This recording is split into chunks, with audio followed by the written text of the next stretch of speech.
Okie doke. So just to sort of remind us of what it is that I'm trying to do, I'm trying to do a calculation for the product of the Gaussian and the Eisenstein elliptic curves that mimics the calculation that I did before for two Gaussian curves. But what was the point of the calculation? Let me just remind ourselves what the point of the calculation was.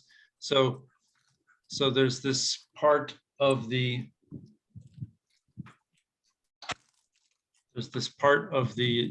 long exact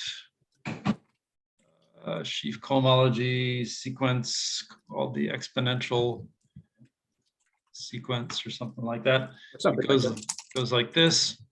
So here is the group that classifies topological line bundles on our abelian surface X. And we're sort of wanting to know what the image of that is in the next term in the sequence. And the next one is this thing called H2X with coefficients in the sheaf of holomorphic functions. But then last time I showed a way to like actually figure this out.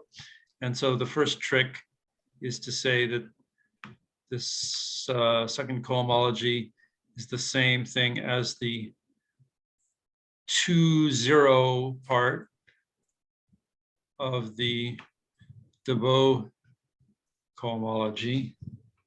So that's like the purely holomorphic part.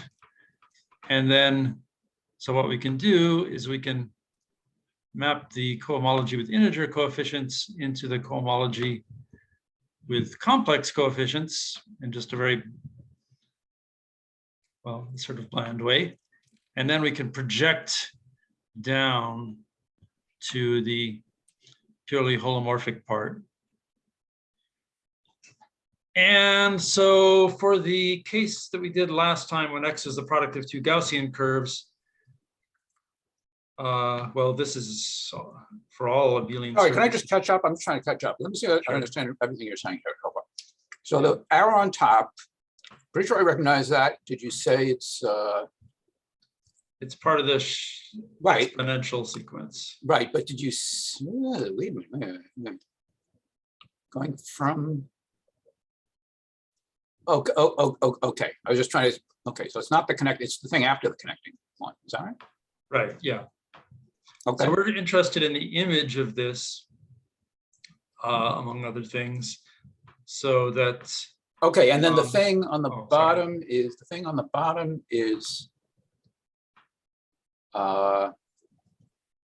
sorry, I'm just doing a bad job here. That's a change of coefficients from Z to C, and you're claiming that it's relatively harmless. Is that right? Well, it's in this context. Yeah, it's harmless in the sense that, yeah, it's just tensoring with this guy is just this guy tensored with C. This guy has no torsion. And right. So this guy is Z to the fourth in terms of like how big it is, because we've got it's the second cohomology of a. Okay, and I missed the fact that the arrow on the right is just an equivalent. So it's really just, okay. Right, so last time we saw that when X was a product of two Gaussian elliptic curves, that this map, and I'm going to think of it like I'm going to go down here because that's what I'm going to actually calculate, but it's like a stand-in for going across here. The image of that was just a lattice in here. This was, we saw from the Hodge-Diamond baloney that this is just C, isomorphic to C. So we got a lattice in C. And then we're interested in these less, these more irregular cases where we're going to, and we're going to see one in a minute, where the image of this H2XZ in there is dense in C. So that's what we're gonna do. So we're gonna do it by the method of calculating it, but it takes a couple steps to calculate it. So So the idea is that the way I'm going to do it is that, so I'm going to think of this, this is like what I did last time. There's nothing new. It's just the same calculation, but with like different details. But just to remind you, so this second cohomology with complex coefficients, you can think of it as de Rham cohomology. And so we're going to look for some two forms that are integral two forms because they're coming from here. So we're going to figure out these integral two forms. And these are going to be, of course, we're representing these things with two forms. So of course, they're going to be closed two forms. But to make the calculation nice, we're going to represent them with translation invariant two forms, which I guess are automatically closed. Can I interrupt? Yep. I mean, I'm not sure if I really should. I have so many things I want to ask and say, and I'm really trying to decide, to what extent I really should just grit my teeth and just not ask any of these yet. I'd love it if you could grit your teeth and then like ask me right after I do this. As long as like, I mean, if something makes no sense at all, you should ask me. If it's sort of, I would like it if you could just like focus. I'd like it if you could, in your comments now, focus on like things that are just following the basics of the argument. All right, I really try to do it, but let me just get it out of my system. I said ask two sort of side questions, and then I'll really try to just only ask. Okay. So one question is, I guess you can't see my finger pointing. I'm pointing to the H2XO or something like that. Yep. Have you said anything about conceptual interpretations of that, like thinking of that as like bundles of affine vector spaces? I'm pretty sure you haven't said anything about that, but have you been thinking about that? You can see why this is right. I've been repeatedly wondering about that. Yeah, I want to know more about that. Yeah, I feel frustrated about that. Okay, I think that's going to be really important later on, but I'll really try and not say anything more about that for now because it's not that relevant right now, but it's really important later on. Yeah, so I mean that might like give a better way to think about what this thing is. Right. But yeah. But for now, anyway. So because I don't have a completely happy answer to that, I'm sort of substituting this for it. Sure. Yeah. So this at least means something to me. These are holomorphic closed two forms. So that's the way I'm going to go. Okay, is that it? Okay, I hope so. I did have one more question, but I can't remember what it was. But I may.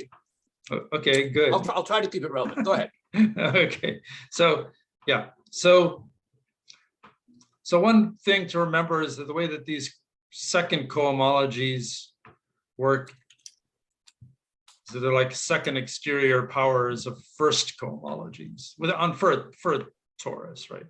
So, or for what am I trying to say? For a complex, for a torus in the topological sense of torus, the cohomology groups are exterior algebras on the first cohomology. You did say something about de Rham cohomology, just very shortly. Yeah, I'm going to use, same as last time, I'm using de Rham cohomology to think about this, because that's what I need because this then becomes the holomorphic sort of part of the second de Rham cohomology. Well, so, but after the last time that you talked about this, while we were talking about it, you said it was de Rham cohomology. You said there was de Rham cohomology here. It all sounded like it made sense. But later I realized that there are things about that I'm a little bit unsure about. And this is the last thing I want to sort of get out of my system. Okay. I'm unsure about to what extent are you using like de Rham cohomology, if I understand what it is, it's very flabby in a way. There's a lot of things, and then you kill them off. You kill off all the flab or something. There's a lot of canceling out of flab. But I'm not sure to what extent you're really seriously doing that, right? I mean, there are a lot of tricks here for cutting down on the flab, like using Hodge representatives and things like that. And I think I think when you were talking about this the last time, I think I somehow found myself being very unsure to what extent you were doing that, because you were doing some very pleasant calculations. So But what they I'm were so using, they were so pleasant that it made me think that you were secretly, or maybe you did it out loud and I didn't even hear, that you were secretly using Hodge representatives somewhere or something like that. I was definitely doing something like that. I was doing like a really beautiful case of that, which comes from the fact that X is topologically is a torus. Yes. I mean, we've talked about that before, that this flat Right. Taylor structure. Yeah. So any cohomology class has a unique translation invariant representative. You can average any cohomology class out to get average any representative out to get a translation invariant representative of the same class, and you don't. Because of the compactness, so that you have Haar measure. Okay, go ahead. Yeah, and it's like super nice. I don't know if I ever need this, but it's super nice because it's like abelian, so that I don't have to worry about left or right Super nice. translations or some sort of sneaky stuff about that sometimes. That's right. So See, that actually was a relevant question. That wasn't completely irrelevant. it's relevant, yeah. Okay. So that's not so bad. Go ahead. Yeah, It's an interruption, but go ahead. Right, yeah. So like the idea is that like if you take the tangent space of this torus at the identity, that's isomorphic to C2. And then if you take its dual,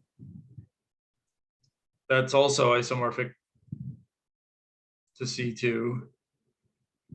I'm not saying all these are natural or anything, but you can worry about that. So then the second cohomology winds up just being, you can think of it as the two forms at the identity. So it's like the second exterior power of the cotangent space of the identity. Because you can do that for any with any number replacing 2 there. So it's just the second exterior power of C2. I hope that you got that right. Yeah, wait, let's see. Am I doing this right? Maybe that 4 is bullshit. That 4 should be a 6. Okay, you didn't catch me here. Let's see. So this is, we're on the 1/4. We're on the 1/4. Okay, fair enough. It's like 1/4-6-4-1 kind of. Yeah, sorry, I missed it. It's okay. It's okay. You know, you were thinking about the other stuff. So yeah, I already changed it once when you weren't looking, but I'm still wrong. Okay. So okay. So yeah. So we did these kind of calculations once a long time ago when you were like drawing the long exact sequence. Like there's a 6-dimensional thing. Yes. And then like Okay. So what I'm gonna do is I'm gonna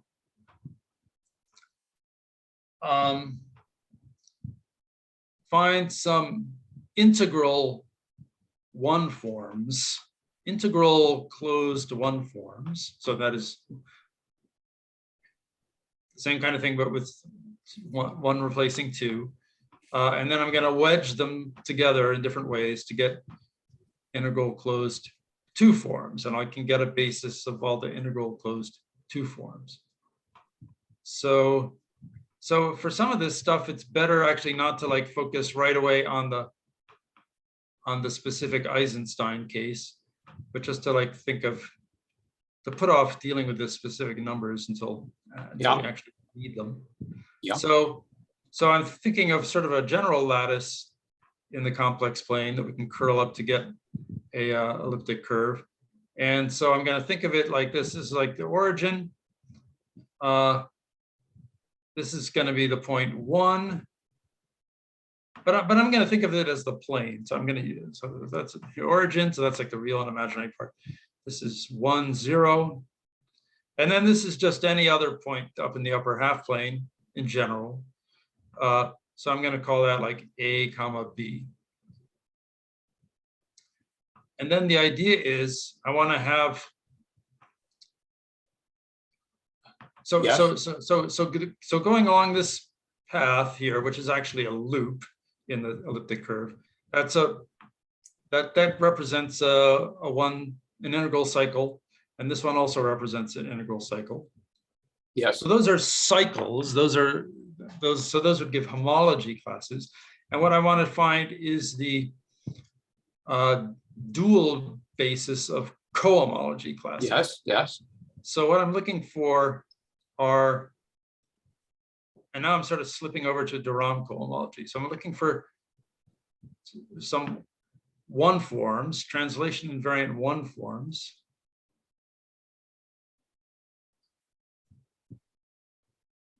that have the property that they're like a dual basis to these they give a dual basis in cohomology of these homology classes. So for example, the kind of things I want is that, like, when you integrate E1 from the origin to this point 1, that I get 1. Yes. And when and so on. So like right. So they're like four equations like that. So I mean, so Yes. right. Okay. I don't want to write them all if I don't Okay. have to. So then, but because these are translation invariant one forms, I can just think of them, you know, as constant one forms. And so I can just think of them as like vectors. A constant one form is just, you know, in lowbrow, it's a, you know, it's an element of the cotangent space of this vector space. Yeah, I mean, the translation invariant vector fields, those are the points of the Those are the elliptic points. curve. Right. And exactly. the translation invariant one forms are the points of the, whatever we call it, the dual. Yeah, the dual. Well, the dual vector, I'm actually going to like think of my calculations happening in the complex plane with the, so yeah, they would be points in the dual. Yeah, I said that sloppy, but yes, space. yes. Yeah. And so like another way to say this, once we use those isomorphisms to like simplify the calculation, then what this is just a fancy way of saying is that E1, thought of as a vector, a two-dimensional vector, dot 1, 0 is 1. Because when you integrate a constant vector, when you integrate a constant or translation invariant one form along a path from the origin to some point, you're just totaling up how much that one form is pairing with this tangent vector, this curve, and it just winds up being the dot product of vectors.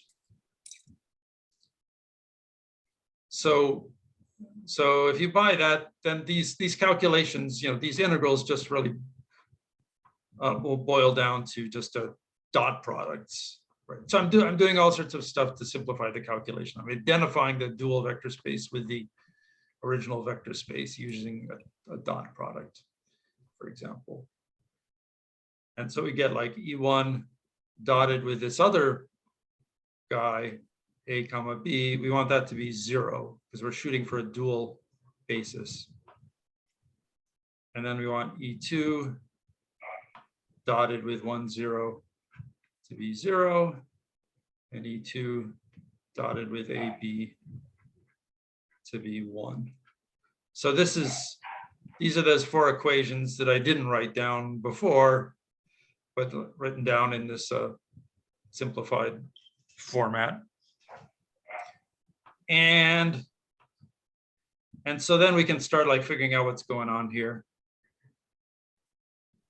So like E1 dotted with 1, 0 is 1. So E1, its first component has got to be 1. And its second component, we don't know what that is because it's just getting multiplied by 0. So this equation is not telling us anything about the second component. So I'll just call that something. I'll just call it C. It's just some number. We don't know what it is yet. E2, similarly, the fact that we know that E2 dot 1, 0 is 0 means that the first component of E2 has got to be 0 because we're multiplying the first component of this with 1, the second component with 0 and adding them up. So E2 has got to be like 0, and then something else, but this first equation doesn't tell, this equation doesn't tell us what that is, so I'll call it something else like t. I mean, I could do this stuff more geometrically maybe, but I don't think it's much faster or better. So then we just need to figure out what these two numbers are, and then we'll know what these two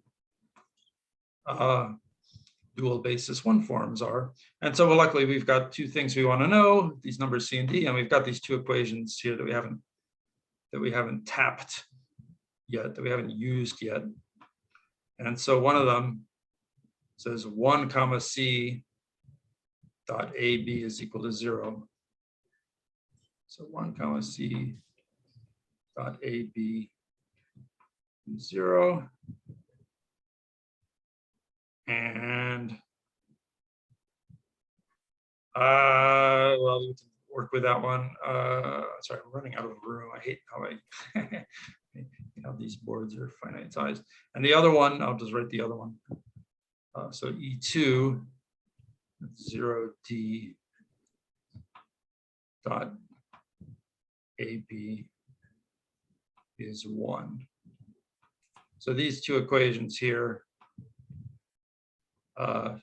will tell us what those numbers are.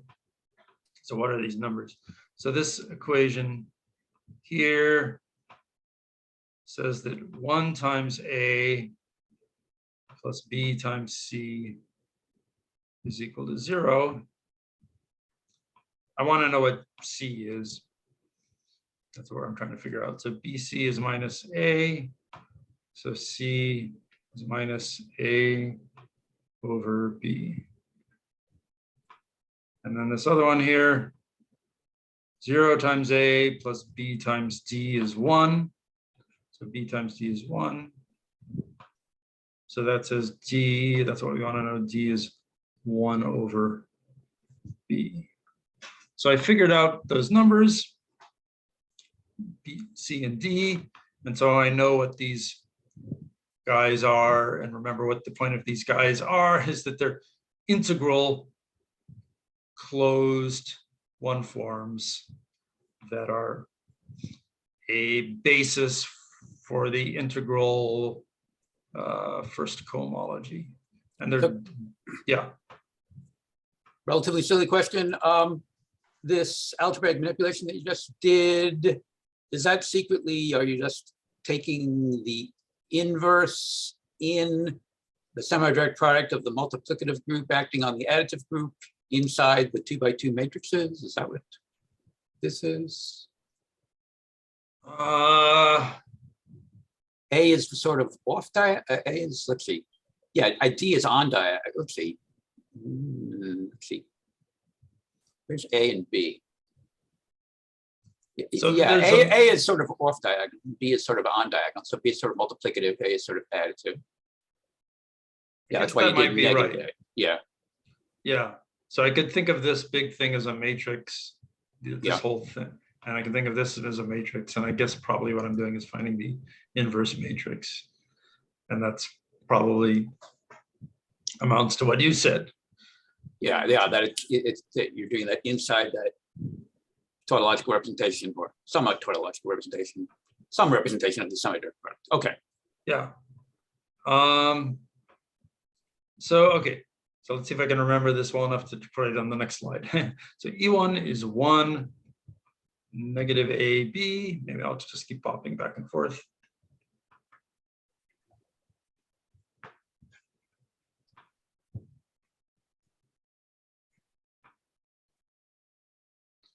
And then E2 is 0 comma 1 over B. Hey, what happened? Oh no, I see. Okay. E2 is 0 comma 1 over B.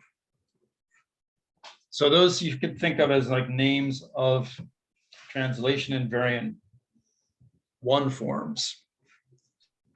Sorry, I should have been. It's okay. I should have been completely following, but can you quickly say again what naming system this is? What are we doing? Where this is in? So we're taking these things that are ultimately these translation and seriously, I mean, ultimately these translation invariant one forms. We're just thinking on the complex plane or the real R squared. And we're thinking of them as just dual vectors. So vectors in the dual of R2. But then we're going ahead and we're using the usual dot product on R2 to identify it with its dual. So then we're just like crassly thinking of them as elements of R2. So when I use this naming scheme here, I'm writing it as an element of R2. Okay, I guess this is making sense. Okay, if I'm guessing correctly. Okay, go ahead. Yeah. So I could like, if I wanted to, and I think I do want to now, I could like unwind all those changes of ways of thinking a little bit. I think it'll help me a bit. And I will think of them as so this thing pointing in the X direction, another way to write that, that's like differential form notation would be like dx. And this thing here is the coefficient of the thing pointing in the Y direction, so it's like dy. Okay. So this is like the more usual way to write them as differential forms. So this is what we got. So the point of these differential forms is that they are integral closed one forms. Okay.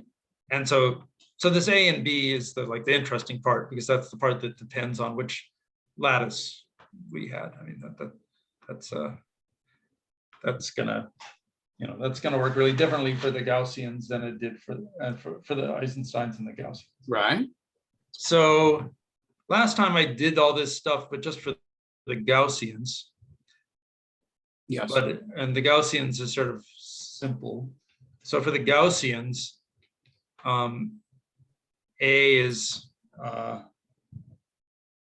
so this point AB is just the point 0, 1. In other words, it's the point I.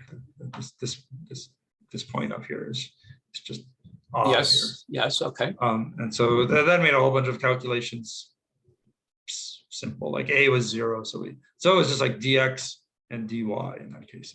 Yes. I just probably like sort of bullied you into thinking it was like that, because it was like so much the obvious thing to do for a square lattice, to pick those two. But the more serious case that we have to also confront is the Eisenstein case. And so that's where A, B is this sixth root of unity. I want to use this, maybe I shouldn't, but maybe I should, but I'm going to use the sixth root of unity. I'm going to use this point that looks sort of like it's there. I probably could have done the one that's like the cube root of unity too, but I just did this one. So, okay. So that means that it's like a 60-degree angle. And so the cosine,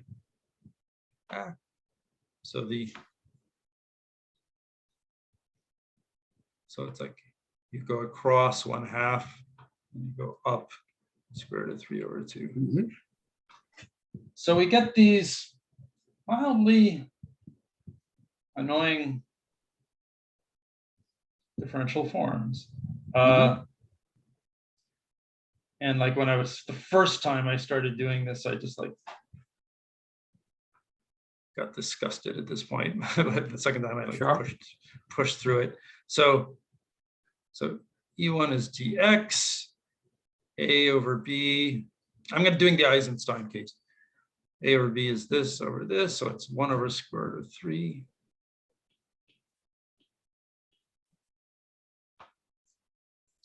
And then E2, it's 1 over B, so that's 2 over square root of 3 dy. So that's what they are. But remember, what we're really doing is we're going to take a product of the Eisenstein and the Gaussian elliptic curves. Yes. So we want to use these. So we want to use these ones that I just did for the Eisenstein factor of that product. But then we also want to like do the Gaussian version for the Gaussian factor. And so we're going to get a torus that's like a topologically 4-dimensional torus. And so what I want to do actually is I want to call this like dx1 and dy1. So that's for like my first torus. And then I'm going to have like, so that's like for this one. And then, and then for the Gaussian one, we're going to have like,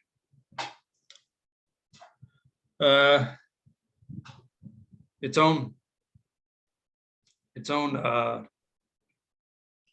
2, 1 forms, and I'll call those coordinates like x2 and y2. I don't know why I'm doing it in this order, but I'm doing the Eisenstein one first and the Gaussian second.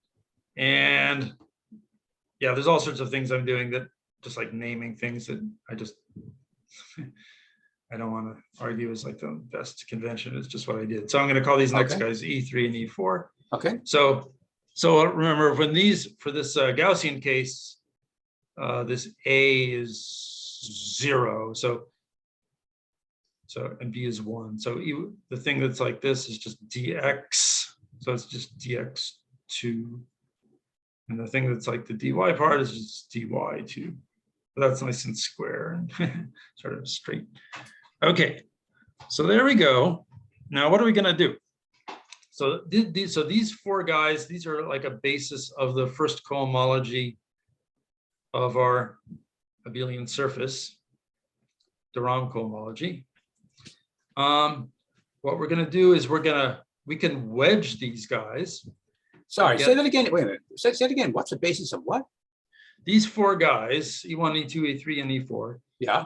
They're closed 1 forms that represent a basis of the first cohomology of our abelian surface. Okay. So these are bases of the first cohomology of the first torus, and these are the second torus. And yes. Sorry. Go ahead. It's okay. It's okay. I'm going fast mainly because I'm like, just sort of want to get it. I want to talk about other things that are a little bit more fun than just doing this calculation. But no, it's good to ask, like, if you don't know what the heck's going on. So, okay. So what I was saying is that we just remember the idea is that we could start wedging these guys, taking wedge products of pairs of these guys, and they would form a basis for the second they would form a generating set anyway, not necessarily, they might not be all linearly independent, maybe they probably actually are, for the second cohomology of the torus. Yeah, so it's like 4 choose 2 gives us 6 different things, which is what we want. But then what we want to do is we want to take those guys and project down to the holomorphic part. So it's hard to see what's the holomorphic part when we write them out like this, because the holomorphic stuff is all about like dz's and dz bars. Right. So what I got to do is I got to take this, well, what I'm going to do is I'm going to take this and rewrite these guys in terms of dz's and dz bars. So let me go and, sorry, I'm going to copy them down here. Okay, I think I'm sort of following. Before I translate them. So D1, E1, I'm just repeating myself. I really wish I could just slide the tablet down. So of course you would never catch me here if I make a mistake. So I have to be conscientious, extra careful. Wow, did I screw up? No. Oh, maybe I did screw up. But it looks like I screwed up in my. Let's see. So this is really there's really 2 here. Okay, I may have screwed up in my. Can you go back for a second? Yeah, sure. Well, I mean, look, you're looking at the E1. I'm just going to write down all 4 of these guys now. Yeah. But the thing that freaked me out that I think I did wrong I mean, the 1 has a 1 and the 2 has a 2. Good, yeah. But in my earlier calculation, I didn't write down this 2 here. So Okay. I slipped the 2. I don't think it'll change the ultimate Okay. result, which is that what I'm trying to do is like see this dense subgroup. See where that Right. dustiness is coming from. That's what Right. I really want to know. And so these irrational numbers are going to help that. Or sort of a mix of rational and irrational numbers are going to help that happen. Right. So E3 is dx2, E4 is dy2. Those are the easy ones. I mean, in particular, a mix of rational and irrational reals is probably what. Yeah, probably that's right. Yeah. So there they are. So now I want to rewrite them in terms of dz's and dz bars. And so the sort of little thing to remember in general is that like x is 1/2 of dz plus dz bar, which is like saying that like a real number is half it's the average of it, and it's of a complex number, and it's the real part of a number is the average of the number and its complex conjugate. Right. And then the y, which is like the imaginary part, it's like dz minus dz bar, but 1/2i. So you take the. So that's the kind of thing. And so let's start out with the easy ones. So dx2, it's like dz2 plus dz. I guess I cross my z. dz plus dz2 bar over a half. This is like 1/2i dz2 minus dz2 bar. Those are the less obnoxious ones. Those are the only ones we dealt with last time. Now here they're like the more annoying ones. So dx1 is 1/2 dz1 plus dz1 bar, and then minus 1/√3. But there's also going to be this 1/2i.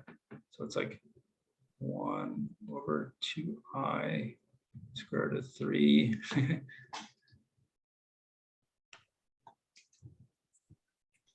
Again, yeah, all that really ultimately matters is like some limited amount of this stuff, but it's sort of hard for me to say exactly what that limited amount is. So I just sort of have to Yes. do it. So then, okay, 2/√3 dy, but so these are like d's, right? Dy is like 1/2i, so the 2's cancel, and there's this I in the square root of 3, so it's like 1/i square root of 3 dz1 minus dz1 bar. Okay, so we got these things. We've got these 4 things, 4 one forms, and now the type of thing we're going to do is we're going to take the wedge product of 2 of them. And when you would take the wedge product of 2 of them, each of them has like a holomorphic part and an anti-holomorphic part. Oh, except that was like a typo there. I could slip all sorts of annoying stuff past you there. So each of these differential forms, C1, 3, 4, has a holomorphic and an anti-holomorphic part. So when we wedge them, there'd be like a holomorphic part and a holomorphic anti-holomorphic part and an anti-holomorphic part.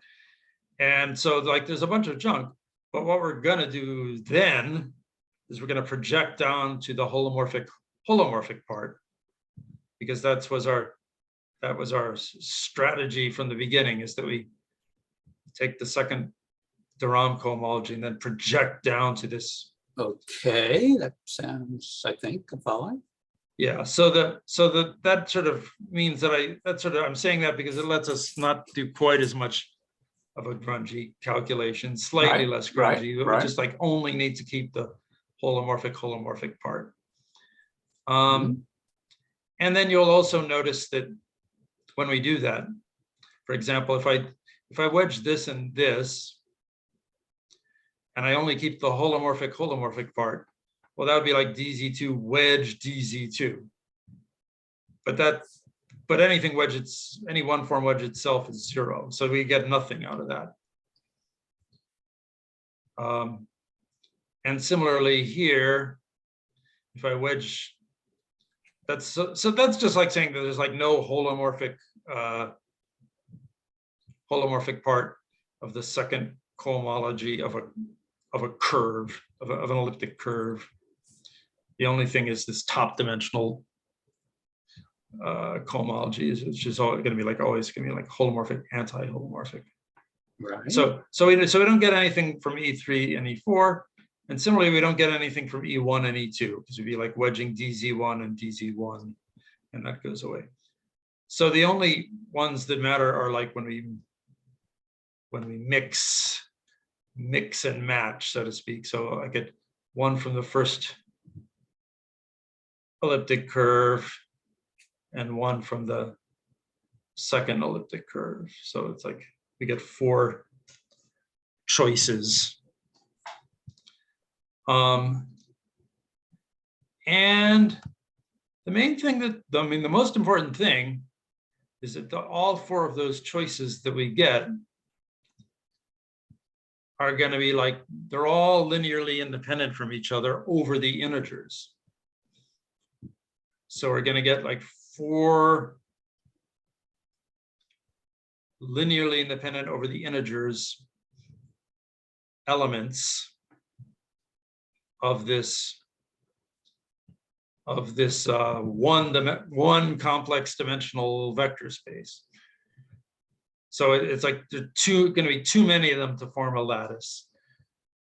Like when we did the Gaussian thing last time, we saw that like a bunch of them worked out the same, so that we really just got 2 linearly independent ones, and it formed a nice lattice in the complex, in this one-dimensional space. But now it's not going to go like that. So let me just sort of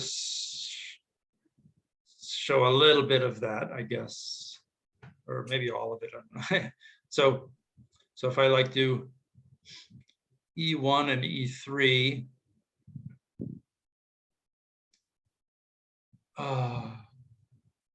it's pretty annoying. Annoying doing the calculation? Go ahead, yeah. Well, it's just annoying. It's yeah. So I do like E1 wedge E3. I'm only keeping track of the DZ part, not the DZ bar part. So here we have like a half minus this thing times DZ. So let me. I really wish I need all the room I'm gonna get. I'm gonna get rid of this stuff. This is just like this. Yeah. Right. Sure. Go ahead. It's not so complicated. So okay, so I can probably fit it in here. So I get 1/2 minus 1/2i square root of 3 dz1 wedge E3. That's like 1/2 dz2. I'll stick the dz2 here, and I'll stick the 1/2 in front. So we get this sort of weird number. I mean, they're all going to be multiples of dz1 wedge dz2, right? Because that's the only thing it could be. But there'll be these funny different numbers, yeah. Yes. So then, like, if I do E1 wedge E4, well, the E1 part is the same irritating number, 1/2 minus 1/2i square root of 3 dz1. But now I'm doing E4, and I'm going to get 1/2i. So here I get 1/2i. Now you'll notice that's sort of interesting. These two together, one of them is just I times the other one.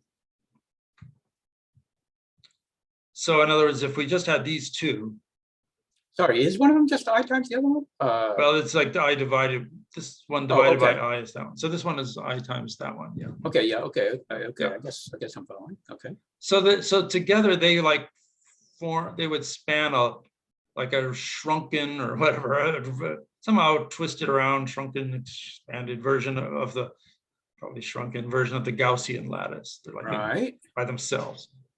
Right. So that's fine, but we're only halfway done. so then there are these other two. So like E2, E3. So when I wedge these two, this is the, now from now on it's easier. I multiply this number and a half. So I get like 1 over 2I square root of 3 dz1 wedge dz2. I might as well do the last one. E2, E4. It's very similar, except instead of this 1/2 that we just did a second ago, it's 1 over 2I. But it's getting multiplied by another I, so it turns into a minus. So minus 1 over 2 square root of 3 dz1 wedge dz2. So again, by themselves, one of them is just I times the other one. So we're getting like another Gaussian lattice up to rescaling and rotation. But when we stick all four together, I haven't carefully checked, but I do not think that like, yeah, I think it's pretty obvious that this one here doesn't, these two guys don't lie on the lattice that these two span because of this stupid, because of this 1/2 in here. It's like incommensurable with this. It's even Gaussianly incommensurable. It's not a Gaussian integer times this. So we're getting 4 different guys here that I believe are all like linearly independent over the integers. And so that's, so it's, yeah, there's some cool blending going on. Probably if we like real, now you can talk, okay? Because it's somehow like we're mating the Gaussian, and the way I'm describing it is like, yeah. Oh, we got 2 Gaussian lattices, one of which is weirdly twisted around with respect to another. But I bet now that I'm saying that, like, it makes me think like you should also say, oh, we've got 2 Eisenstein lattices. Yeah, I mean, it's I'm trying to get something like the Gaussian integers tensor the Eisenstein integers mapping into the complex numbers somehow. Yeah, I think that's probably right. Okay. Yeah, how about, how does it work? Yeah, so they're both subrings of the complex numbers, and I think you can take numbers that are like, my guess is that it's like take a Gaussian integer times an Eisenstein integer.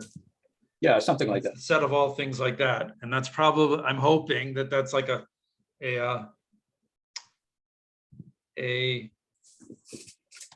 that thing is somehow, yeah, maybe like as an abelian group, it's like isomorphic to the Gaussians tensor the Eisensteins.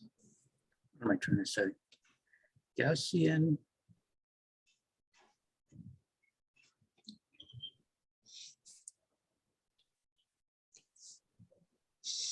I'll have to think about it, but something's going on. Yeah, probably if we like understood that good way of thinking about it. Yeah. Then we would never need to do, well, we would know what, we'd guess what the answer to any other similar calculation for like some other quadratic, imaginary quadratic number fields at least would give us. Right. Well, probably, yeah, that's, yeah. I mean, I should think about that just see if that really makes sense, but it sounds like it might make sense. Yeah. Okay. So that's, yeah. So that's it. That's it. And I was just like trying to show that these things span a dense abelian subgroup of rank 4, and I didn't like carefully check that they're all integrally linearly independent from each other, but I think they are. Well, okay. The part you said at the end, that's very suggestive. I'll really have to think about that. I'll have to think about the whole thing. Yeah, I'll really have to think about this whole thing. But I do have just one vague, perhaps silly, very culturally influenced question. So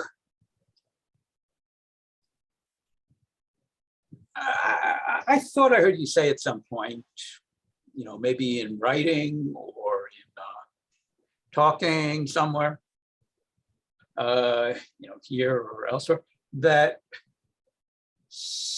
maybe an email you said this, something like that, that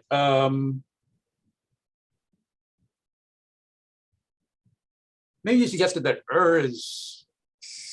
what's his name, Schreiber? Is that how you say the last name? Schreiber?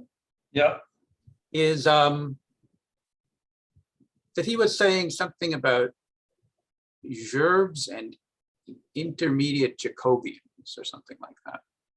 Remember saying something about hearing say something about that? Yep. Actually, I guess the one I should have been maybe more sure. How do you pronounce Is it or I don't know. But anyway. That's good. That's right. That's good enough. Yeah, that's right. Good. Yeah, good enough for English. Bruce.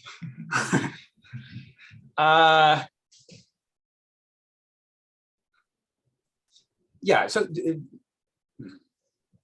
does that sound familiar that I'm quoting you or something, that quoting Yeah, you so quoting yeah, when I first started out trying to understand what these what happens as we continue along this exponential sheaf sequence, and like what are the interpretations of those groups. Yes. I was saying, okay, I just know they've got to be like for Derby analogs of these things. And so then I had a long time ago heard Urs making fun of the fact that he was saying like, what's really like moduli spaces of holomorphic gerbes, these people call intermediate Jacobians, which from his point of view is like concealing the true meaning of what they are. Or because no. Okay, but then my question about that is, but then go ahead, yeah, go ahead. When I looked at the NLab article on intermediate Jacobians or whatever it was, I felt that like those intermediate Jacobians were a little bit different than the ones that show up in this exponential sheaf sequence. Oh, well, there may be some terminology thing that intermediate Jacobian may mean more than one thing, or there may be more than one way to put a holomorphic structure on. I don't know. Something. Yeah. There definitely is like more than one way to put a holomorphic structure on them. And there's like. Okay, so in other words, there is some work involved in trying to interpret whatever Baez was trying to say, partially because there's a lot of ambiguity in terminology and stuff here. Yeah, I think at the time I had figured out what was going on enough for my own purposes, which is that I just think there's like some other thing that you could do that I wasn't interested in.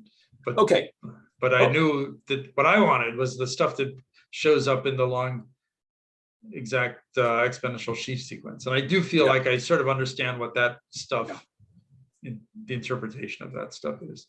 Okay, but one of the things that's still somewhat bugging me is just this idea of, these sort of fractalish things. Right. Modding out by a dense lattice, or dense non-lattice, whatever you call it. Modding out by a dense thing. I was having those just don't fit my intuition of what I would tend to call an intermediate Jacobian. I just don't. But maybe I just don't understand what an intermediate Jacobian is. But sorry, I interrupted you. What were you going to say? Well, the Jacobians are more like the H2X O star part. They're more like the things that would show up at the next entry. Yes, but they end up inheriting this fractalish character, don't they? Because of I don't think they are themselves fractal. They might have some fractal thing mapped into them or out of them, but I think they are just. Did I really screw up? I thought that it ended up being something. I thought you had to take I thought you ended up taking the co-kernel of this dense thing or something like that. Because of the. I might have screwed up, but yeah. I mean, the next. It's a good point, but it's not like the next thing in the long exact sequence is like it's not going to just be the co-kernel of this map. It's not like a short exact sequence. Right. Okay. So you think it might be saved? Do you think I might have been worrying about? Back then, when I was thinking about this stuff a lot for gerbs, I didn't know about this fractal stuff. Right. But I did think I could know a lot about what I knew and know a lot about what the terms in the sequence are. And I don't think any of them is fractal. I think it's the maps, or like the images of some maps in the sequence are fractal. All right, I'll have to go back and check on that, because I think I was actually worried about some terms in the sequence being fractalish. Yeah, by fractal, I guess we both mean like dense or something like that. They're not really fractal, but yeah. Well, the co-kernel of dense or something like that. Okay, yeah, that could be. But see, the next thing would be like H2XO star and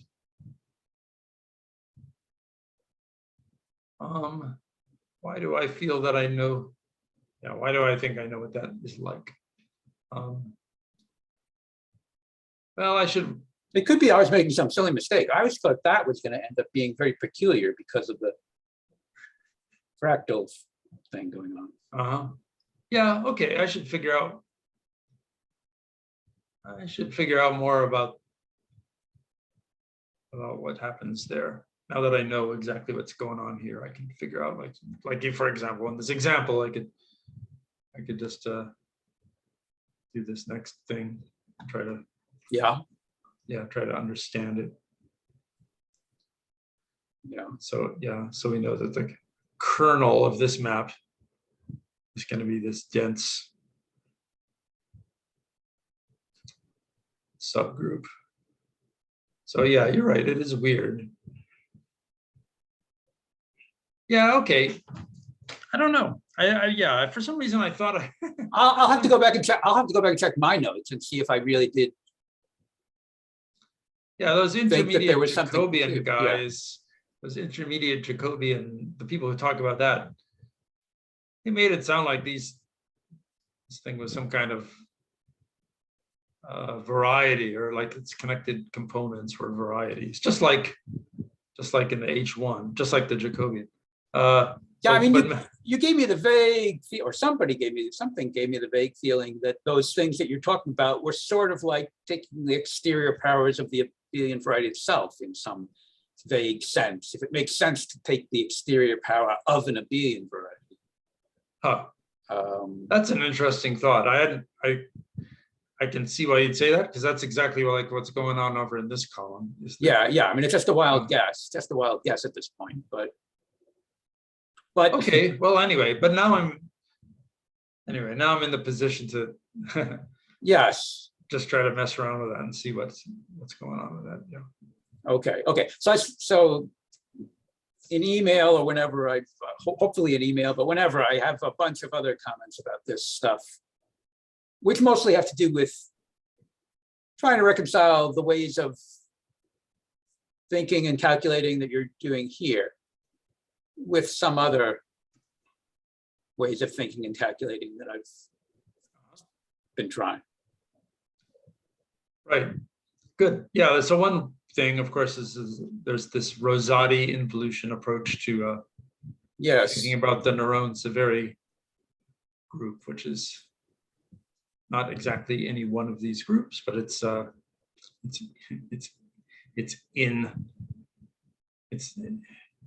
image of the previous map from into H2XE. It's the kernel of this map that I've just been. Yes. So I didn't. Right. So yeah. Okay. I mean, we can figure that out right away. So like we saw that like this map here from this 6-dimensional rank 6 abelian group into here.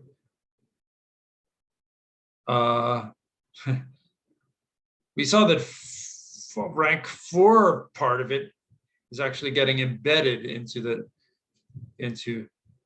this guy. That's this dense thing. And the other two are getting, the other two generators of this Z6 are getting killed. And those are the ones that I was not thinking about, but those would be this thing that I'd be calling like proportional to like DZ1 wedge DZ2 bar. Yeah. And I'm getting confused. I'm getting confused. But there'd be this stuff that's like not holomorphic.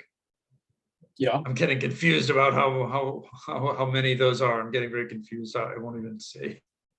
But anyway, I could have like ground along, continue grinding away and figure out the kernel of this map. And that would be should be the Nerone Severi group. So yeah. So then we have like other ways of thinking about the Nerone Severi group. So that's maybe like another cross check or something like that. I mean, like last time when we were talking, we were like using some Jordan algebra methods to guess ranks of Nerone Severi groups. And so you said like for product of two curves with complex multiplication, we were getting, I think that it was, rank 3. Okay, I said 2, which is why I was getting very confused, but we said 3, I think, for the product of not two generic elliptic curves, but two complex multiplication curves. Is that right? I would have to check again. I thought that was 2. I thought the way we got 3 was just by taking the square of a thing without complex multiplication or something like that. But I could be misremembering. One thing I've wanted to do, which would be, makes me feel like there'll be some like feedback loop or something, like play a video of us talking while we're Sure. It took me a second to realize, like, no, that will not create a video. Create a feedback loop, right? Okay. We're not like playing a video of this conversation. Right. So we could, if we wanted to, like go and look at that. I don't know if we want to, but anyway, let me just think. I think,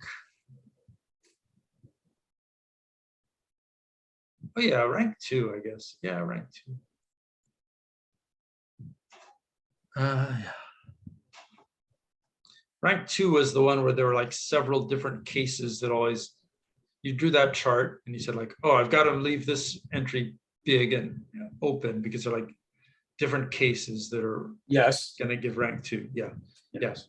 And so, so one of them was like product of two generic elliptic curves, and then there was one that's like the product of two.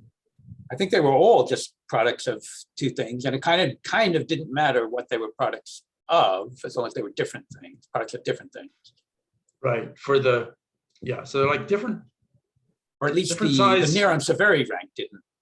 Right. For the Nerone Severi rank, algebras were different in size, but the self-adjoint part was the same, right? Yeah. So that's how it should work, is that, so we have this Z6 here getting mapped into the complex numbers, and 2 of the 6 is the Nerone Severi group, and that gets killed. And the 4 rank 4 stuff is the stuff that's not getting killed, and that's like what led you to this fear of a paradox. But we've seen that now that's exactly what happens, that these 4 guys are the ones that are not getting killed, and they're getting mapped in and forming this dense image. So anyway. Yeah, one of the things I really want to understand is how the automorphy factors relate to the first column in the long exact exponential sequence, or whatever you call it. Anyway, I'll say that. I'll try to say something about that in the email or something. Okay. But all right. Okay. Okay, that's enough of that, I guess. Okay. Maybe I'll unshare. Okay. Did I already unshare? No, I still see something. Okay, I don't know what I'm doing. I see a thing that says new share. I want to unshare. Okay, that seems to have unshared or something like that. Okay, yep, okay. All right, now I'm going to try to share it here. Let's see.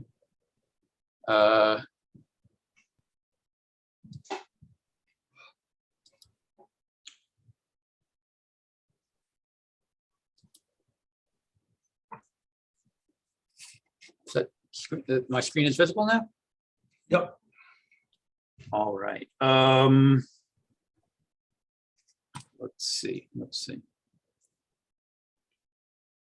So, all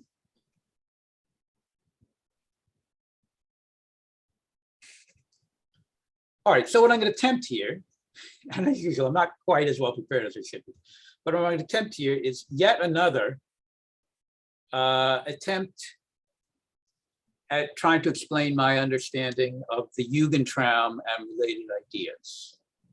When I say, what? Oh, great. Okay. So when I say yet another, I may have already lost count. I'm not sure if this is my second major stab at it or my third major stab at it, but I was, totally dissatisfied with any of the earlier attempts. So this is another attempt. And like I say, I'm not as organized as I should be, but I think I am a little bit better organized than the first couple of attempts. So the principle of organization that I'm going to try to use here is, hopefully this principle of organization will sort of save me from getting hopelessly lost.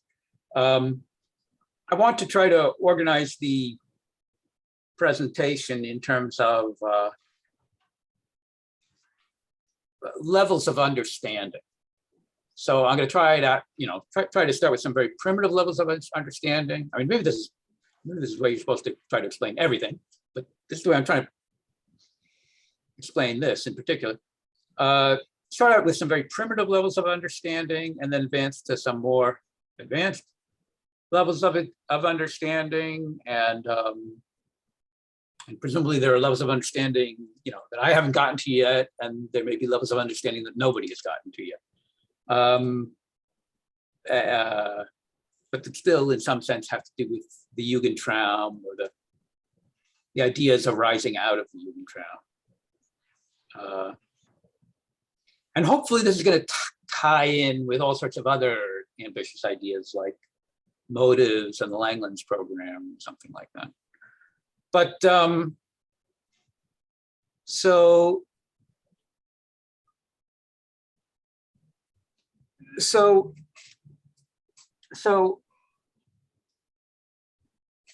these levels of understanding that I'm talking about, they're probably mostly very personal levels of understanding. This may have a lot to do with my own personal history of trying to understand the Jugendtraum.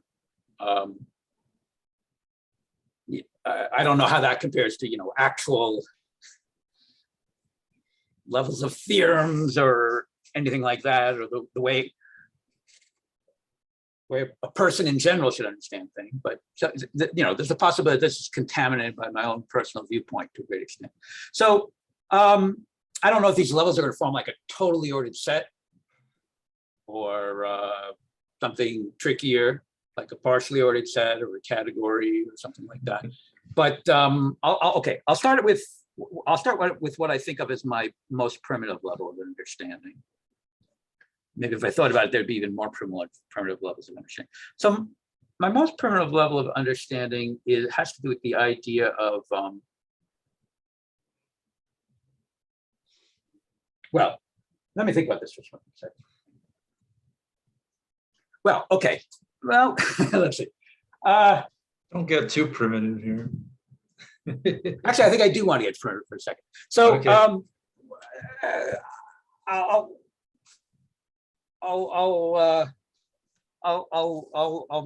going to make a little analogy here to something else that we've been talking about. So one of the things that we've been talking about, and then I managed to get very confused about when we were talking about it in the email, is we were talking about the relationship between Grothendieck's children's drawings. What's this? How do you say it in French? Dessin d'enfant. Dessin d'enfant. Okay, and children's drawings, and then these things.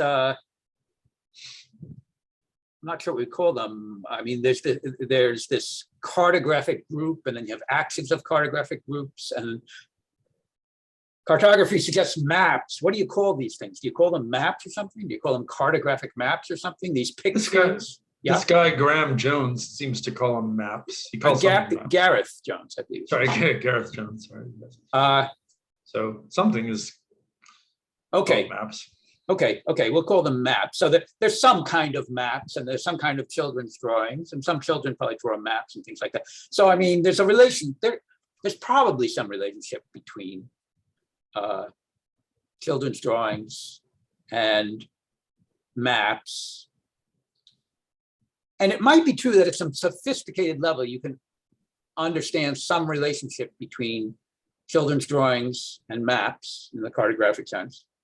That you may be able to understand it in terms of having some group homomorphism that connects, the group, the cartographic group that governs the maps versus some other group, perhaps the free group on two generators that governs the children's drawings. So there may be some group homomorphism that is involved there, but you think of that as a sophisticated level of understanding, and there may be some more primitive level of understanding, some more childlike, perhaps, level of understanding, where you just learn some way to convert between the two kinds of pictures, the children's drawings and the cartographic maps. And right, so that could be prior to understanding anything about group theory. It could be just, you might be able to understand some sort of correspondence between the two kinds of drawings, the children's drawings of Grothendieck and the cartographic maps. And so that, but then that primitive understanding could later be supplemented by actually interpreting this way of this relationship between the two kinds of pictures as involving a group homomorphism. So that's kind of one of the ways of progressing to a higher level of understanding that I'm going to be trying to talk about here in connection with the Jugendtraum. So that, somewhere there's going to be some intermediate level of understanding, which perhaps has to do with just really understanding what kind of group you're talking about and how there are group homomorphisms involved. But there are probably more primitive levels of understanding. We just have some more basic more basic kind of correspondence, which may almost have the flavor of just being able to convert between different pictures or something like that. So, okay, so let me start with one of the very primitive levels of understanding that I'm talking about here. So how does this go? It's something like, well, first of all, I should try to actually use the drawing tablet, as long as I've got the drawing tablet here. And I should try to start listing these levels of understanding. So at least I'll try to list the first level of understanding. And I need some sort of name for it. Maybe I should call it splitting patterns or something like that. Splitting patterns of number fields or something like that.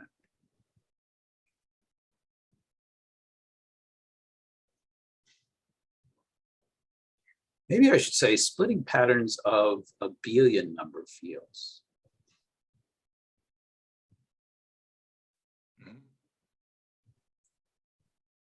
So this is perhaps one of the first levels of understanding that I thought I reached. And when I call this a level of understanding, again, I don't mean that I can, particular theorems that I can prove or anything like that. It's just a very informal level of understanding. And again, it may be very personal, but this is, so what am I trying to give examples like that? So the famous example of this first thing is the Gaussian integers.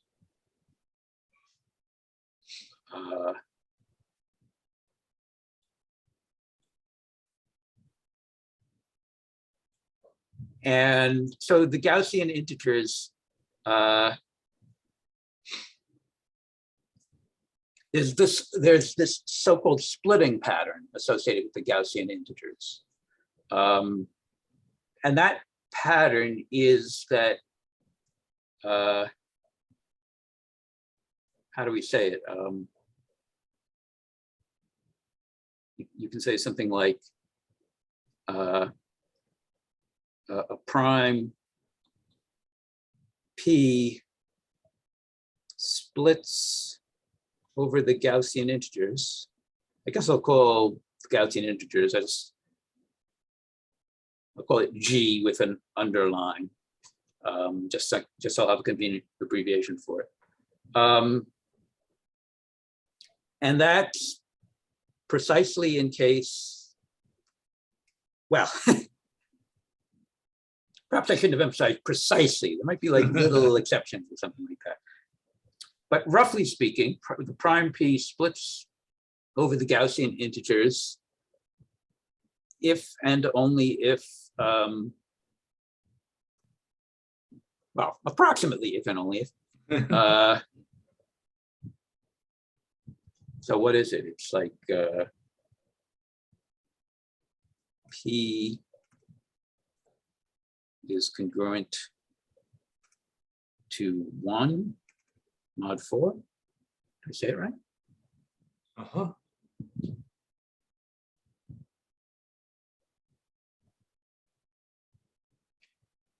And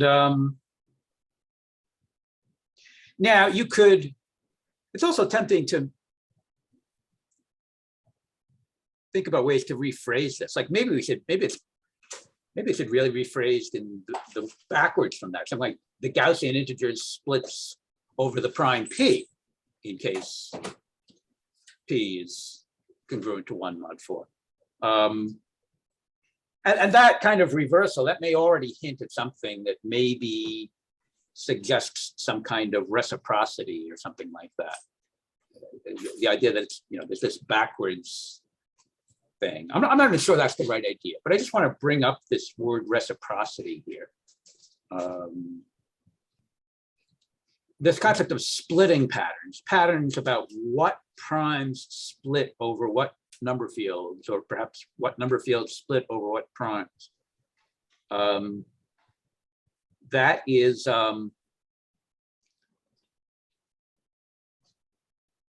is connected with this idea of a reciprocity law. But I'm not really right. I'm not really sure it should. I mean, those are two different kinds of terminology: splitting pattern and a reciprocity law. Do all reciprocity laws have to be? Do all splitting patterns have to have the flavor of a reciprocity law? I don't know. So sometimes it seems like the word reciprocity law has lost its original flavor that it had to do with reciprocity, and that it has instead come to mean just the idea of a splitting pattern. And there have been arguments about this, I think. So let me mention a reference that's possibly useful here. So we've talked about this reference before. It's by B.F. Wyman.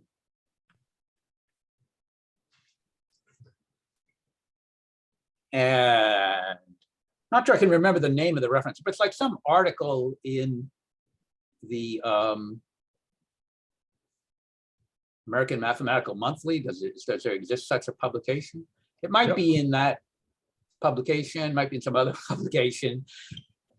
I have the feeling that this is an article that perhaps should have been called "What is a Reciprocity Law?" But I'm not sure if it ever was called "What is a Reciprocity Law?" I mean, at some point, I thought that it was called that. And then I thought, oh, no, I made a mistake. It's called something else. But then somebody else made the same mistake. They thought it was also called.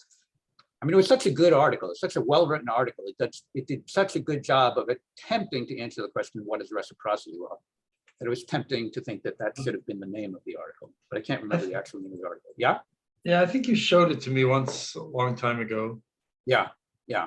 The what is thing is like a sort of almost trademarked by the AMS notices now, which is different. Yeah, that's right. But I think it was an American Mathematical Monthly thing that I'm not sure I remember. You're talking about, so I don't, Yeah. But the big thing I got from that article was that his answer to what is a reciprocity law is that it was a splitting pattern. And then some fancy number theorists got very annoyed by that. And they kind of, so the beginners like me loved this article, but the experts, certain group of experts really hated this article. And for the same reasons that the beginners loved it, that, I mean, the experts thought, no, a reciprocity law really should have to do with reciprocity in some sense. And that's why they got angry, but because he gave this answer that a reciprocity law doesn't really have to do with reciprocity. It just has to do with having a splitting pattern. So did these experts write about this? Yes, there were tirades written in response to. I don't remember that aspect of it at all. I remember, I think this article once when we were talking about this a long time ago, or maybe it was some other one, but I think it was this one. Yeah. Now I want to read the tirades. It's always fun to read tirades, even if they're wrong. Well, but there may be some point to a tirade that makes sense when you're at the expert level. But I guess now I'm thinking that it's a little bit of like an Emperor's New Clothes thing. So, I mean, or the Promethean, the guy who's stealing the fire from the gods and revealing what it is to the human beings. I mean, he's really helping the beginners understand the things that the experts kind of kept hidden.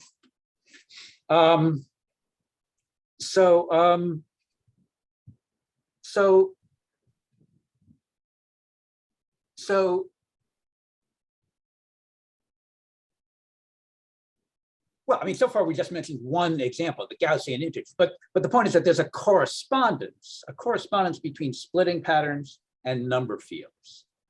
And so, for example, the Eisenstein integers would have its own different splitting pattern. And let's see if we can, I guess that one's also really easy to figure out. It might be easy to guess that for the Eisenstein integers E, it would be, the prime should be congruent to 1 modulo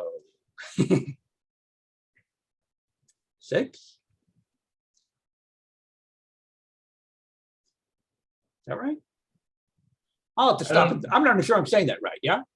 Yeah, I don't know. It should be obvious. Let's see.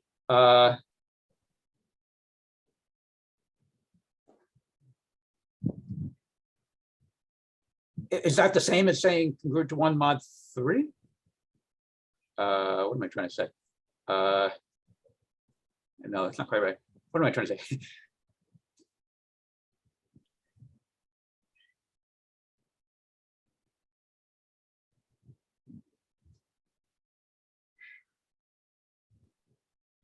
Maybe that is right, by the Chinese remainder theorem.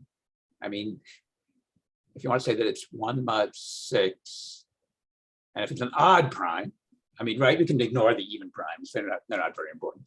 Yeah, Well, they are very important, but there's not very there are many. not many of them, at least. It's a democracy. It doesn't they don't care about that.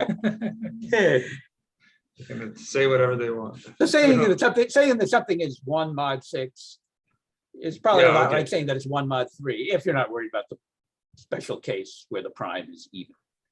Okay. Now, these two examples that I gave, those are such special examples that it's be threatening to make the whole subject look trivial. It's much less trivial than we might be fear that it's looking at the moment.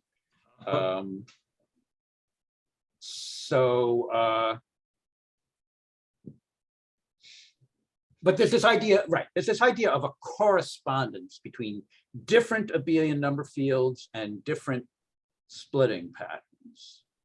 And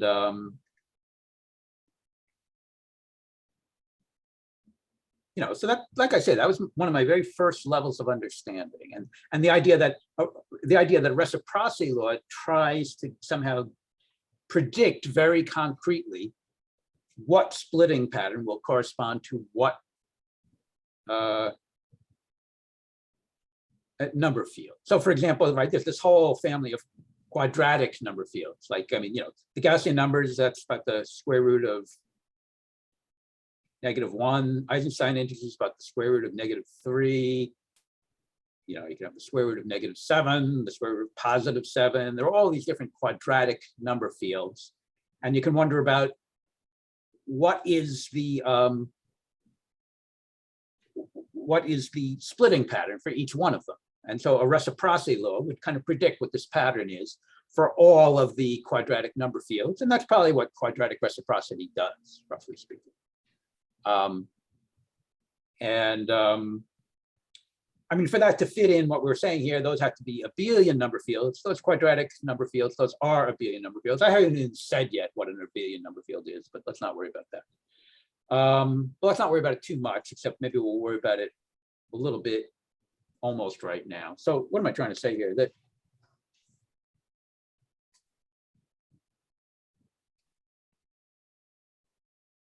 So it turns out that what are the number fields that are abelian in a certain sense? Well, it turns out that they're all the ones that are inside the cyclotomic fields. And there's like some famous theorem that says that roughly. Maybe it's called the Kronecker-Weber theorem, or some part of the Kronecker-Weber theorem, something like that. And it says that abelian number fields are cyclotomic in some sense, or inside the cyclotomic fields. And well, we still haven't really said what an abelian number field is, but I'm still not worried about it yet. But we're going to come back to this idea that the Kronecker-Weber theorem says something about the cyclotomic fields. So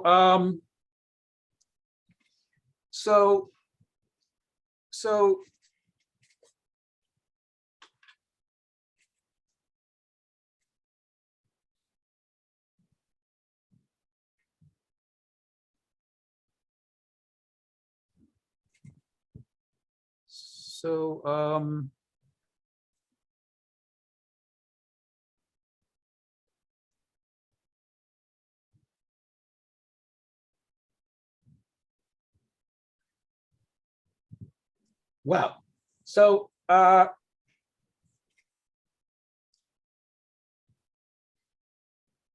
what's my next? I'm trying to decide what my next level of understanding should be here.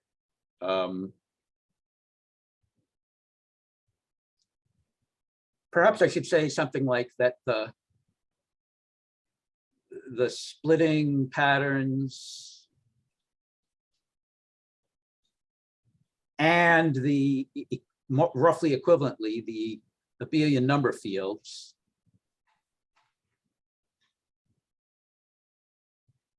that they correspond to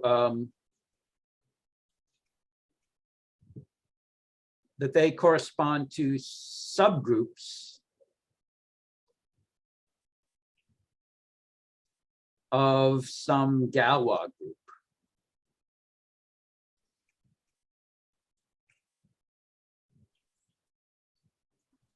So maybe I don't know.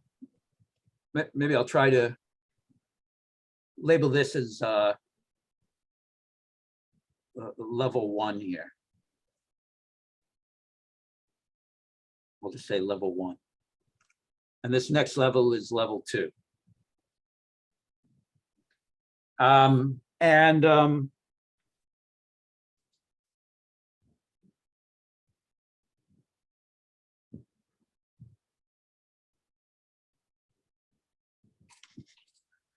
Well, I'm not sure I should call this level 2. I mean, there's something very disorganized about this level of understanding. I mean, the problem is at this level of understanding, we don't know what this Galois group is yet. But we're just told that these splitting patterns do correspond to some subgroup.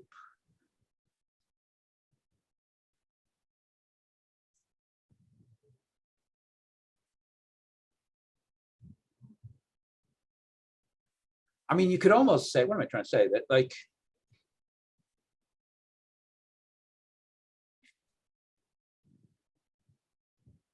I mean, there's some hint here that we're dealing with some sort of subgroups of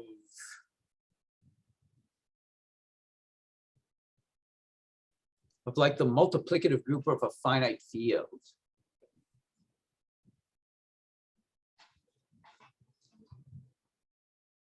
Or perhaps of some limit of such things, or multiplicative groups of quotient rings of the integers. Sorry,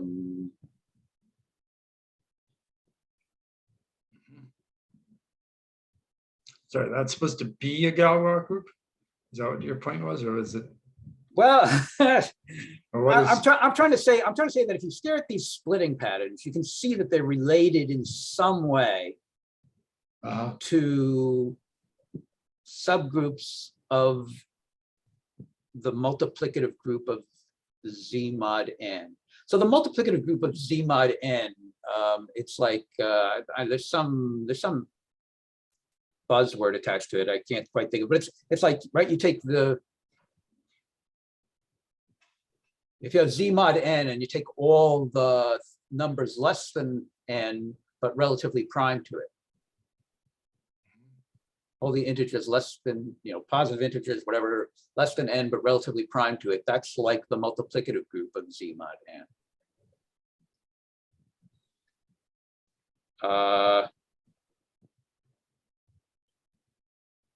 I mean, with our example so far of the Gaussian and the Eisenstein field, it more looks like we're dealing with the whole, I guess it looks like we're dealing with the trivial subgroup of the multiplicative group of integers mod n.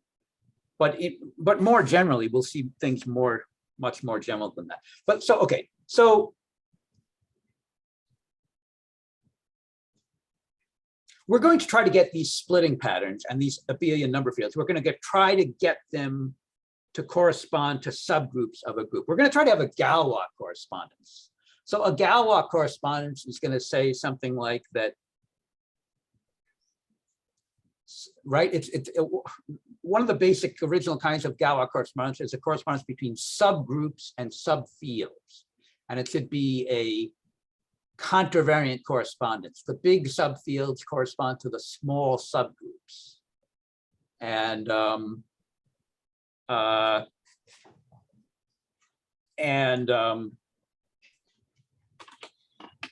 this can work for non-abelian groups. You can have, a non-abelian Galois correspondence like that. But it turns out to be very easy, much easier if you're, in some ways, if you're dealing with, in a lot of ways, if you're dealing with an abelian Galois group.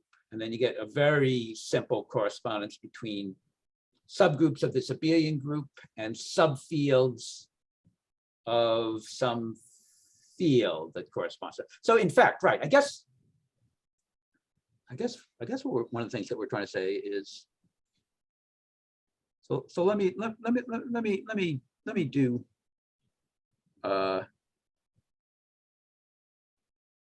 perhaps level 3, which says that what? How should I say this? This is some special example of something that's going on here. So what am I trying to say? Let's take the nth cyclotomic field.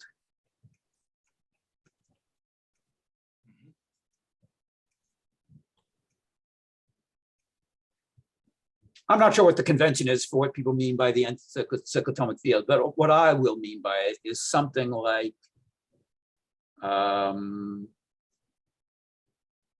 guess, generated by the primitive nth, generated by the nth roots of unity, or generated by the primitive nth roots of unity, or something like that. And that's a field. That's a subfield of the field of algebraic numbers. We can see very explicitly what the automorphism group of the nth cyclotomic field is. Mm-hmm. And what should it be? I guess the automorphism group of the nth cyclotomic field is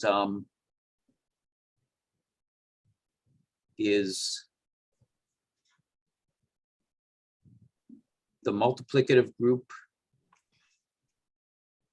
Does this seem really true? Let's look. I'll write it down and see if I really believe that it's true. I think this is close to being true. And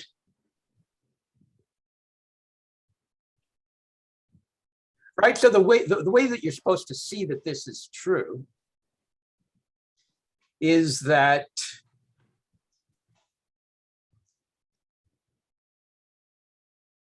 you can generate the field by any one primitive nth root of unity. And for an automorphism, you can send that to any other primitive nth root of unity. Right? Those are the automorphisms. Yeah. This nth cyclotomic field is kind of like the walking primitive nth root of unity. So an automorphism, it just sends your favorite one to any other one. And if you think about that group, that ambiguity, the group that measures that ambiguity is GL1 in Z mod n, right? Because that's what the primitive nth roots of unity are. Right? That sort of makes sense. Yeah. Yep. Okay. Yep. So we can sort of rest here. We can think of our big ambient field as being this nth cyclotomic field, and we can develop a Galois correspondence for that field with its automorphism group. And so in other words, so we have a Galois correspondence that tells you the correspondence between the subfields of the nth cyclotomic field and the subgroups of this group. And that's a nice little Galois correspondence. And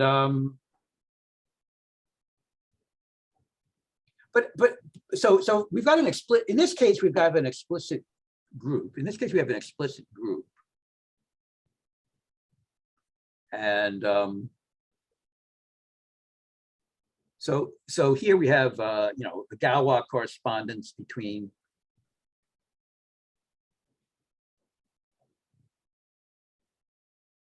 the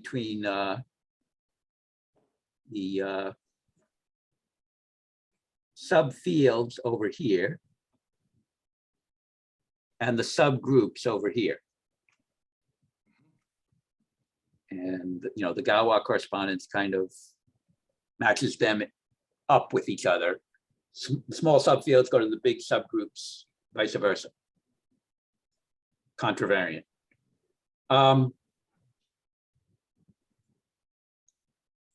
But so far at this point,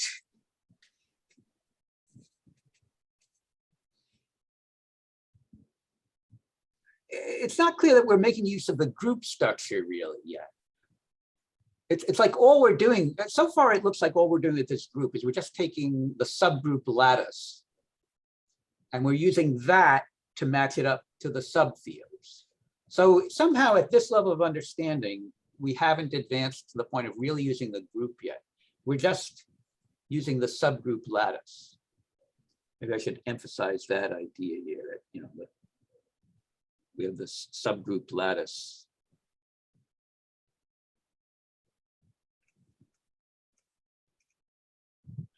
So it's almost like we're doing something, you know, more lattice theoretic than group theoretic or something like that. We just got this correspondence between the lattice of subgroups and the lattice of subfields. And again, it's contravariant. So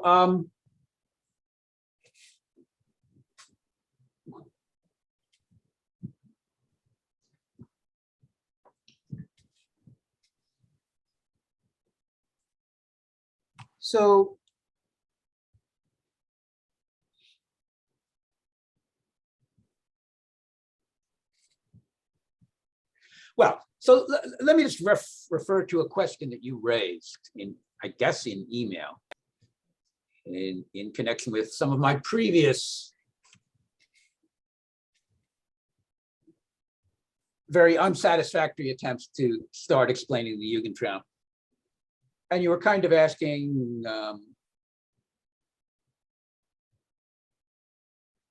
was I trying to say that the Jugendtraum should be seen as a generalization of the Kronecker-Weber theorem or something like that? And that's part of what's going on. Well, I'm not sure generalization is the exact right word, but that probably is part of what's going on. But there is this generalization.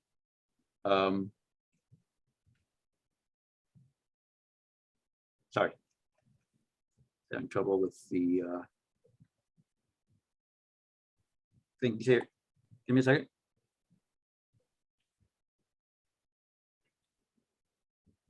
Sorry. Yeah.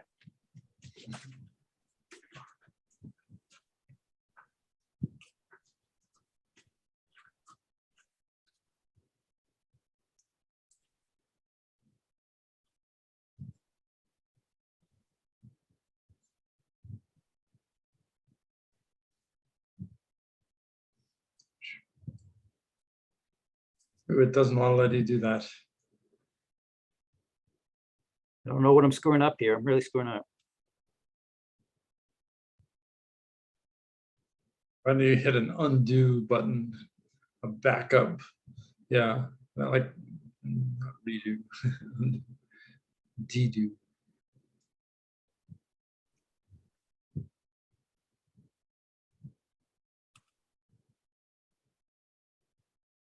Damn. All right, I'll just leave that mark there for now. Wish I understood how to make this work. All right. So I was bringing up this idea that you brought up, the idea that, or the question you asked, that should we think of, what is this relationship between the Jugendtraum and the Kronecker-Weber theorem?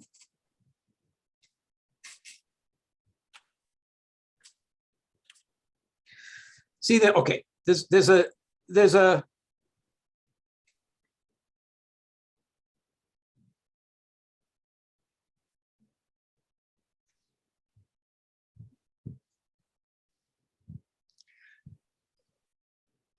sorry.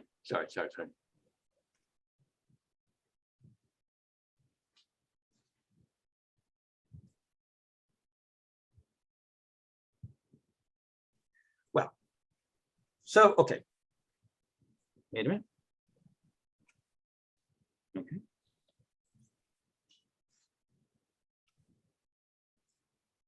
I still can't get it.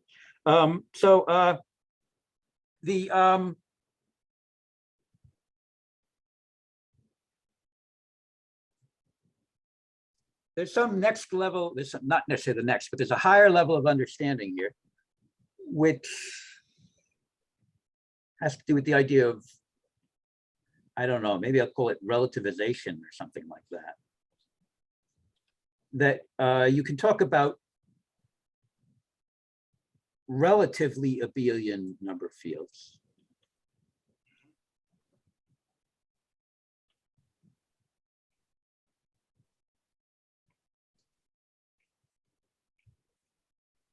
So we said that the Kronecker-Weber theorem is all about abelian number fields. That's kind of like a, you know, the Kronecker-Weber, part of the Kronecker-Weber theorem is about how the absolutely abelian number fields are the number fields inside the cyclotomic fields. But you don't have to deal with absolutely abelian number fields. You can start from any base and consider things that are abelian relative to that. So the Galois group is abelian above that. And so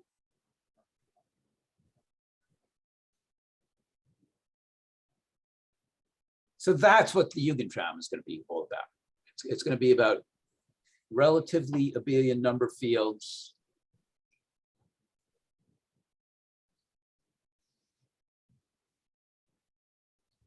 Yeah. So right. So this has to do with the sense in which that the Jugendtraum is all about generalizing the Kronecker-Weber theorem. But the Kronecker-Weber theorem is all about absolutely abelian number fields. The Jugendtraum is going to have a lot to do with relatively abelian number fields. So a really good example would be like relativizing from the Gaussian integers or relativizing from the Eisenstein integers. So things that are abelian relative to the Gaussian integers or things that are abelian relative to the Eisenstein integers.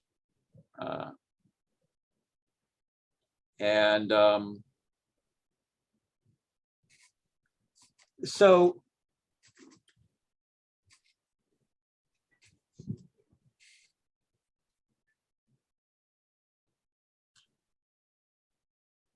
all right, obviously this one is not right. Now I'm obviously reaching the point where I'm not listing these levels of understanding in a totally ordered set because I'm not sure where this one fits. But nevertheless, I'm going to go on and I'm going to go to mention another level of understanding here. We'll have to come back to that since it's not totally ordered. We'll have to come back to. So let me say the relativization, relatively abelian number fields. Is there some catchy name? Oh, okay, you can. Okay. I'm not sure that is the right way to say it. I mean, Jugendtraum is supposed to be everything that we're talking about here, but I just wanted some label to put that there. So the Jugendtraum is going to have a lot to do with relatively abelian number fields. Historically, it really was about a relatively abelian number fields relative to an imaginary quadratic field. But we're going to be interested in more than that, relative to more general imaginary number fields, but also relative to maybe things even more general than that.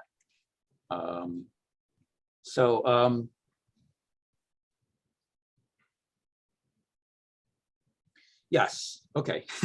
So there's some other thing that's going on here. So what am I trying to say here? What am I trying to say here?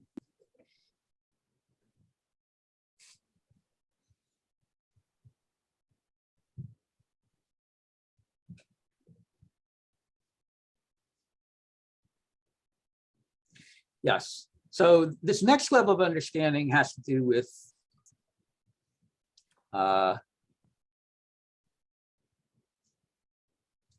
complications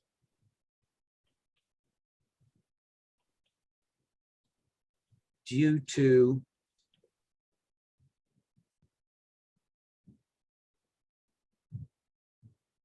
non-principal ideas.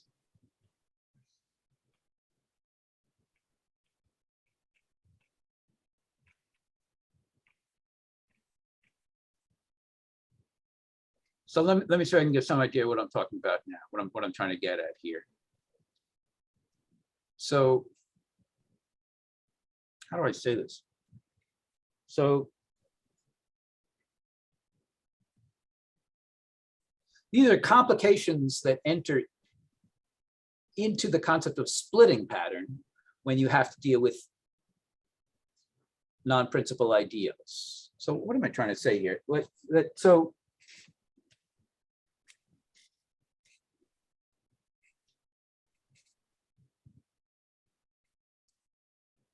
you can say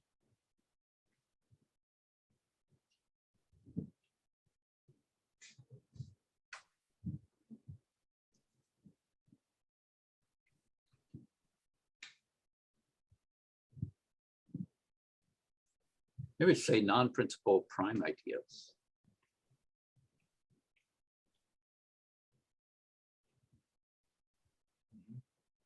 So you can talk about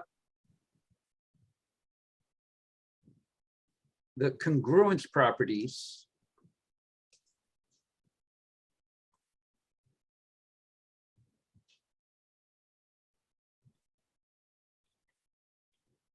of a prime number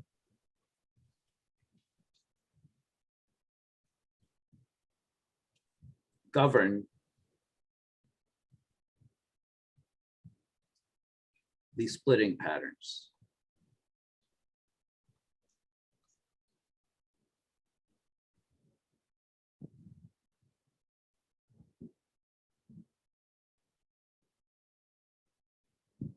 Maybe let's say congruence properties of a prime number modulo an ideal. I mean, that's right. That's what congruence is all about.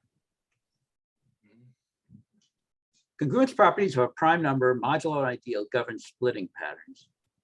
But how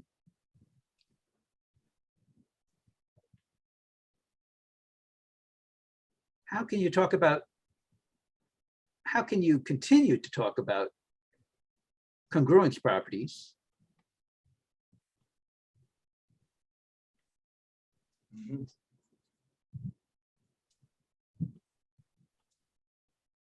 how can you continue to talk about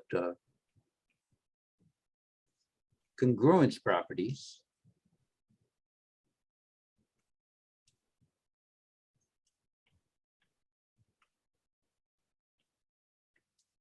when your prime is not a prime number, but a prime ideal? Mhm.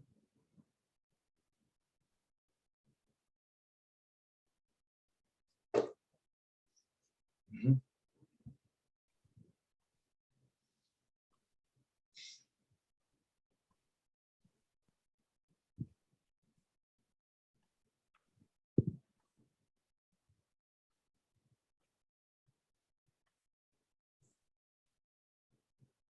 Right? I mean, this is the kind of splitting pattern that you would want to have if there are.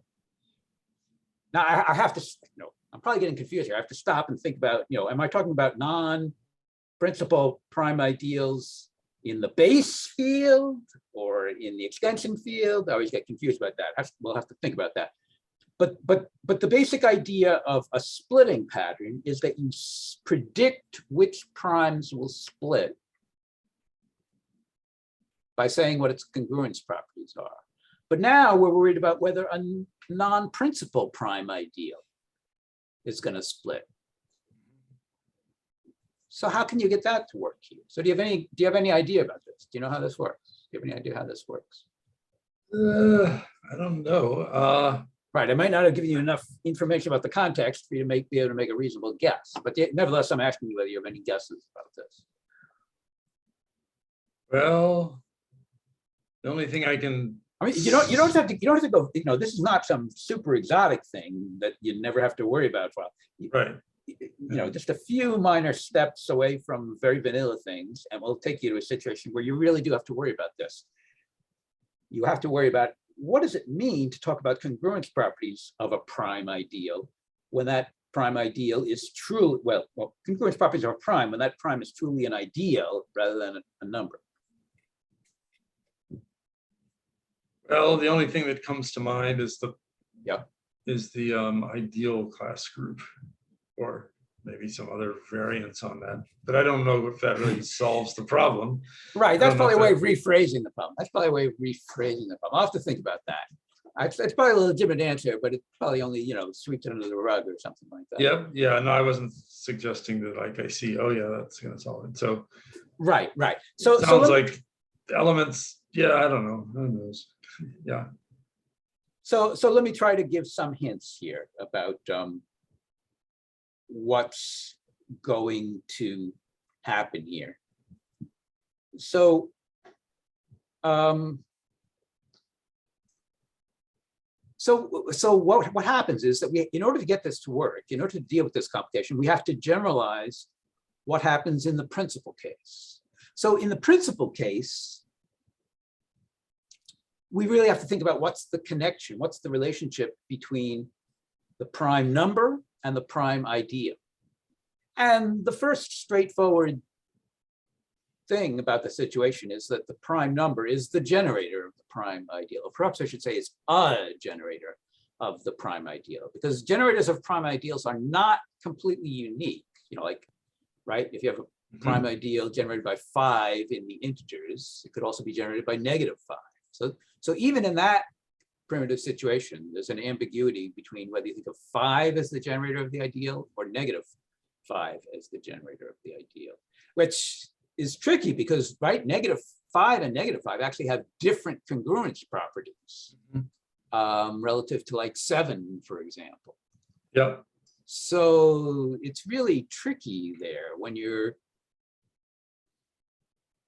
trying to phrase congruence properties of a prime, which may be an ideal,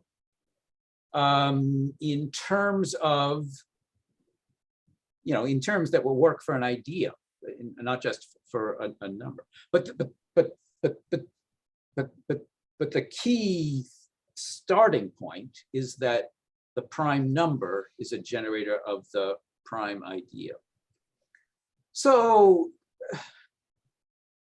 roughly speaking, you address this complication by, meeting it head on, which is you have to deal with the fact that non-principal ideals don't have a single generator, they have multiple generators. Very often, in a lot of cases, maybe most of the cases you just have to worry about having 2 generators, but that's enough. That's trickier than just having a single generator. So anyway, you have some system of generators, and you have to deal with the congruence properties of all the generators together. All the different congruences that they both satisfy. Yeah, each satisfier.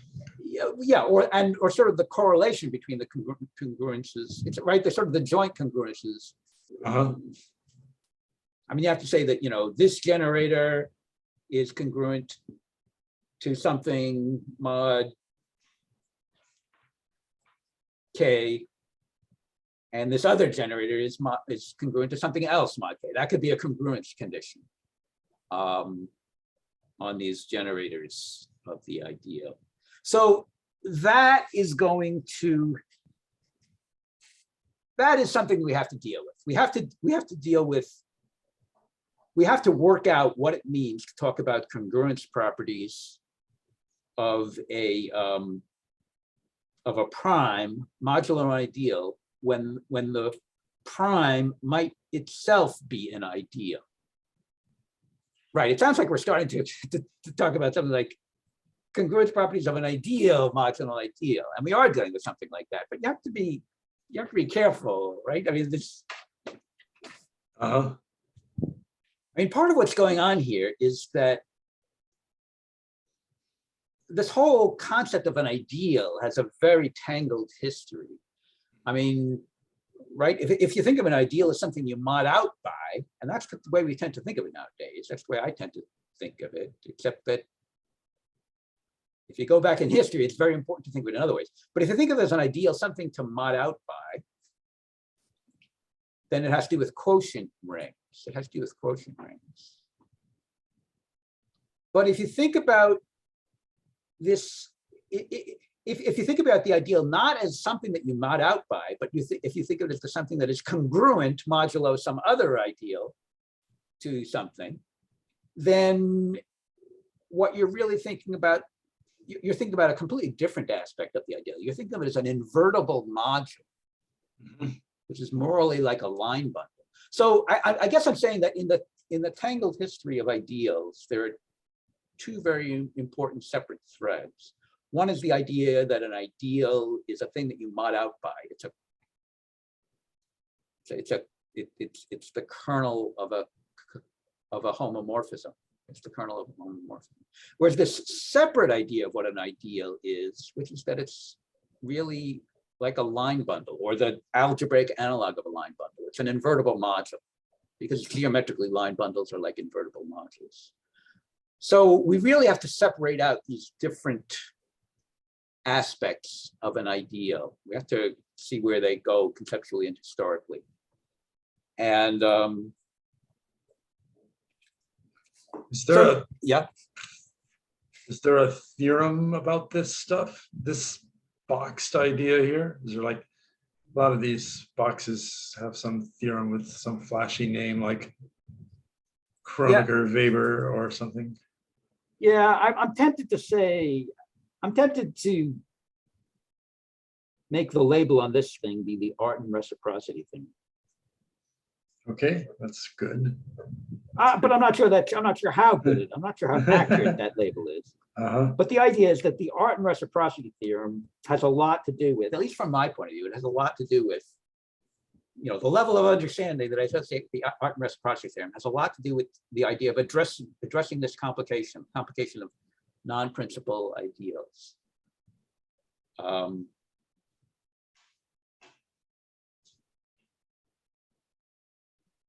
Well, let me also say, if you go back in the history of ideals, remember, this had to do with sort of war between Dedekind and Kronecker. And by the way, I really am trying to wrap up in the next 5 minutes, so we'll see how it goes.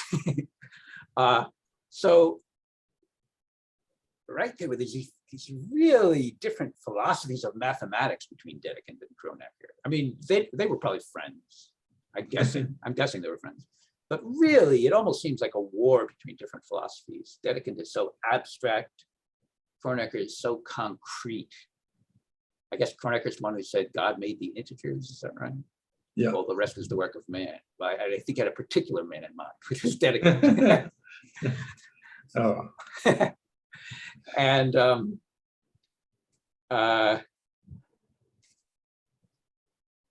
so, Kronecker invented this idea of ideal numbers, and then Dedekind made it so abstract that you couldn't even call them ideal numbers anymore. You can only call them ideals or something like that. So the original ideal numbers, it's a very tangled history, but I think it had a lot more to do with the idea of ideals as invertible modules, as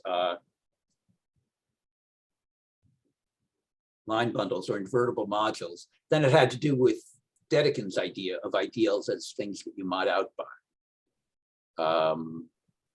So I tend to assess, those two aspects of ideals, the idea that they are, well, first of all, you only get this equivalence between, what am I trying to say? There's this idea of a Dedekind ring. And what is the thing that determines a Dedekind ring? It's like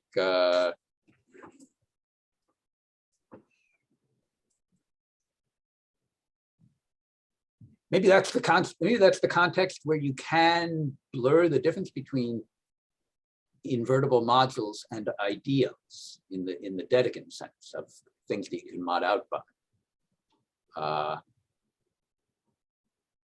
Right, it's like something that all ideals are invertible as modules. Every ideal is always a module, but they're not always invertible modules, but it's the Dedekind rings. I'm not giving you a precise definition here, but it's something like that. Dedekind rings have a lot to do with assuming that the ideals, when they're thought of as modules, are invertible as modules. So yeah. So who's the Dedekind one and who's the Kronecker one? Which of those two is in your story is Dedekind's viewpoint? Dedekin's viewpoint is that ideals are things you mod out by. Okay. Kronecker's viewpoint has more to do. Kronecker's viewpoint has to do with both aspects of ideals, but it has to do with the idea that ideals are things that can be congruent to other ideals, modulo something, and that modulo thing is also an idea. So, but I'm also saying that Kronecker was more interested in the invertible modules. Dedekind was more interested in the things we call ideals. And it's only in the Dedekind case that you can identify the invertible modules with the ideals, or something like that. So, yeah, I mean, I'm just trying to wrap it up here, but the Artin reciprocity theorem is going to have a lot to do with generalizing the primitive idea of a splitting pattern, which originally has to do with, the whole idea of a pattern is that it's a congruence pattern. What is a prime module? What is a prime congruent to modulo something? If you generalize the idea of a splitting pattern to the case where the thing that is splitting is not necessarily a prime number, but is a prime ideal, then you're sort of inexorably led to the idea of the Artin reciprocity theorem. So that's one of our goals to understand here, the Artin reciprocity theorem. But all right, I'll try to just list one more thing before I quit, because I'm really trying to quit here really soon. So again, this is not a totally ordered set of levels of understanding here, but what am I trying to say here? That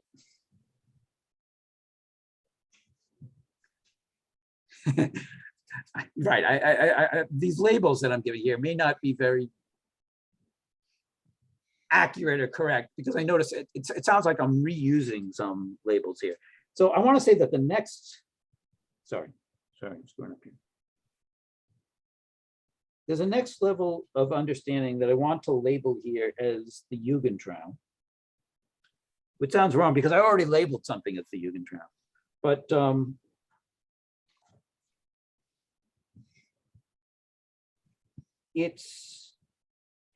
want to say something like, this is going beyond the Artin reciprocity theorem. The Jugendtraum goes beyond the Artin reciprocity theorem. The Jugendtraum is more explicit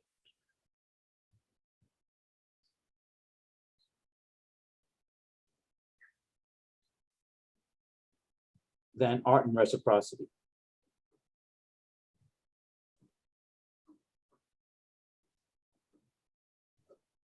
Actually, it's more explicit and more concrete, very much in the way that Kronecker is more explicit and concrete than Dedekind is. So what do I mean by that?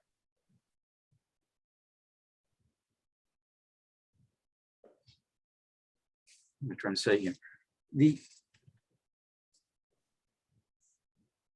Well, yes, it has something to do with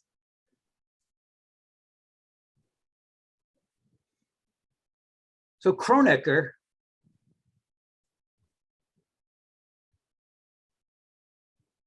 really, really wants to turn ideal numbers into actual numbers, into genuine numbers. Kronecker really wants to turn ideal numbers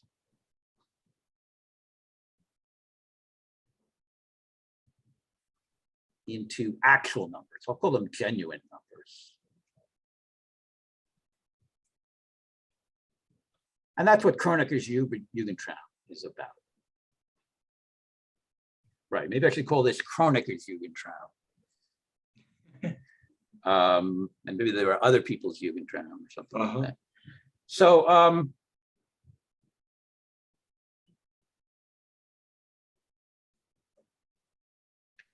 mean, I'm mostly going to have to just leave it right here right now. I mean, those are like complex numbers sometimes, right? I mean, sorry, they're like not, well, that's a stupid thing to say. They're algebraic numbers.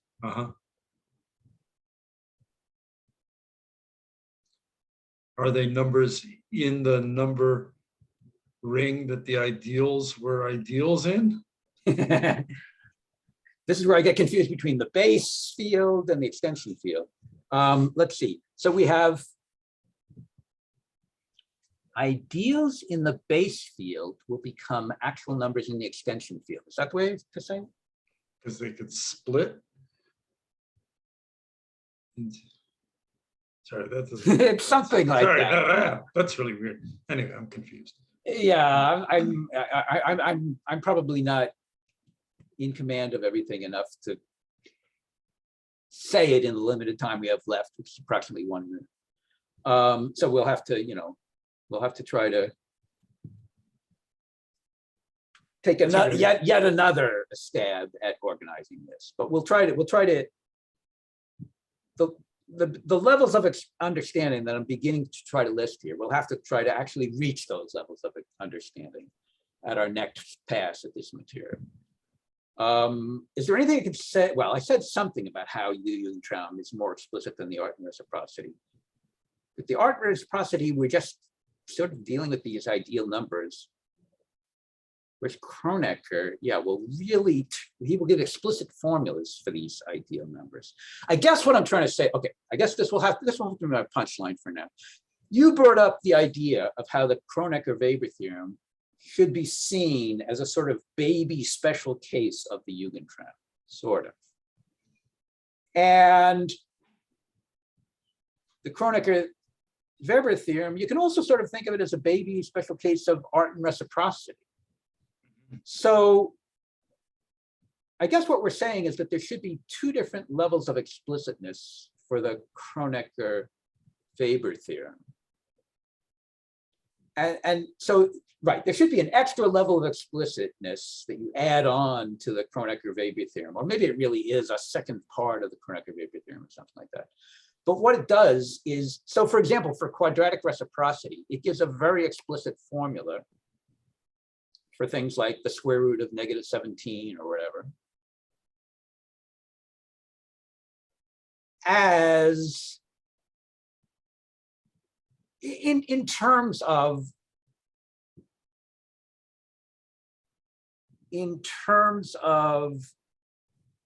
this function that gives the cyclotomic number. So the job of the exponential function from a certain point of view is to give you the cyclotomic numbers explicitly.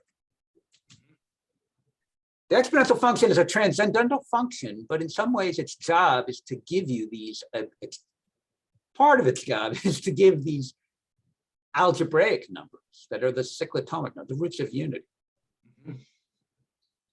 And lets you pick out a favorite primitive yes. root of unity, for example. Yeah. Yes, that's a big part of it. We really have to understand that. Right, it sort of breaks the Galois symmetry, but you really have to understand and master that Galois symmetry at the same time as you're breaking it with the exponential function. So, like I say, any of these numbers, like square root of -17, that live in the cyclotomic fields, and that's part of what quadratic reciprocity does. Those will have to have explicit formulas in terms of some sum of exponentials.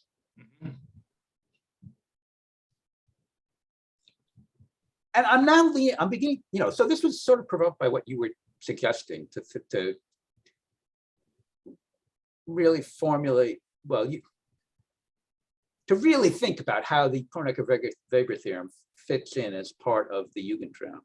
So in other words, it seems to me that there's a formula that should be really famous. Maybe it is really famous, but somehow I haven't seen people emphasize it that much. I mean, they emphasize it sometimes, but it's this explicit formula for, so this is kind of the quadratic reciprocity special case of the Kronecker-Weber theorem. So it's an explicit formula for a square root in terms as a sum of exponentials. So when I was thinking to myself that this should be a really famous formula, I was thinking the idea of a famous formula, that reminded me of some other famous formula, the famous formula, right? The famous formula of mathematics, which is the Euler's formula. Okay, that's one special case. Well, yeah, I mean, the more I thought about it, the more I thought that that famous formula really, it really is, the famous formula, maybe a special case. It's a very peculiar special case. I'll have to think about that. Is it really true that Euler's famous Yeah, they should formula, do a different Euler formula for the square root of -1. well, that's the one I'm Either the talking. That's what I'm saying. I mean, the Well, square root this- of -1. Yeah, what? Well, this one that they usually give is the formula for -1. It's e to the I pi. But you sound like the really good one would be like this formula for the square root of -1 is e to the I pi over 2 or something. Okay, yeah, maybe I already got lost there between square one. If you're trying to do square like- root of -1. and Like the that's a really square root of 1 and the square root of -1. All right, I'll have to think about that. But those both might be special cases. But anyway, I think that's going to be a starting point for one of our next attempts, or somewhere near the start of one of our next attempts. Is we're really going to try to think very explicitly about this formula for the square root of an integer in terms of exponentials, by means of some Galois theory, by means of some Kronecker-Weber proto-Jugendtraum ideas. And again, it's not a coincidence that it's Kronecker's Jugendtraum, but the Kronecker-Weber theorem is this sort of proto case of the Jugendtraum. Yeah, all sorts of things I'm forgetting to say, but I'm totally out of time. So okay, well, that was hopefully, I'm hoping this will be I'm hoping that the fact that I wrote down these levels here, started to write down some of the levels, there's so much more to say, but I'm hoping that this will permit me to use this as a starting point for continuing the next time, or some next time. Were you going to say anything else before we quit? Or? Nope, not really. Okay. Yeah. Okay, so all sorts of things I'm forgetting to say, all sorts of things don't have time to say, but anyway, thanks a lot. Okay, And yeah, that was good. Okay, we'll try to continue. Okay, Yep, bye. I'll see you. Yep, see you next time. Okay.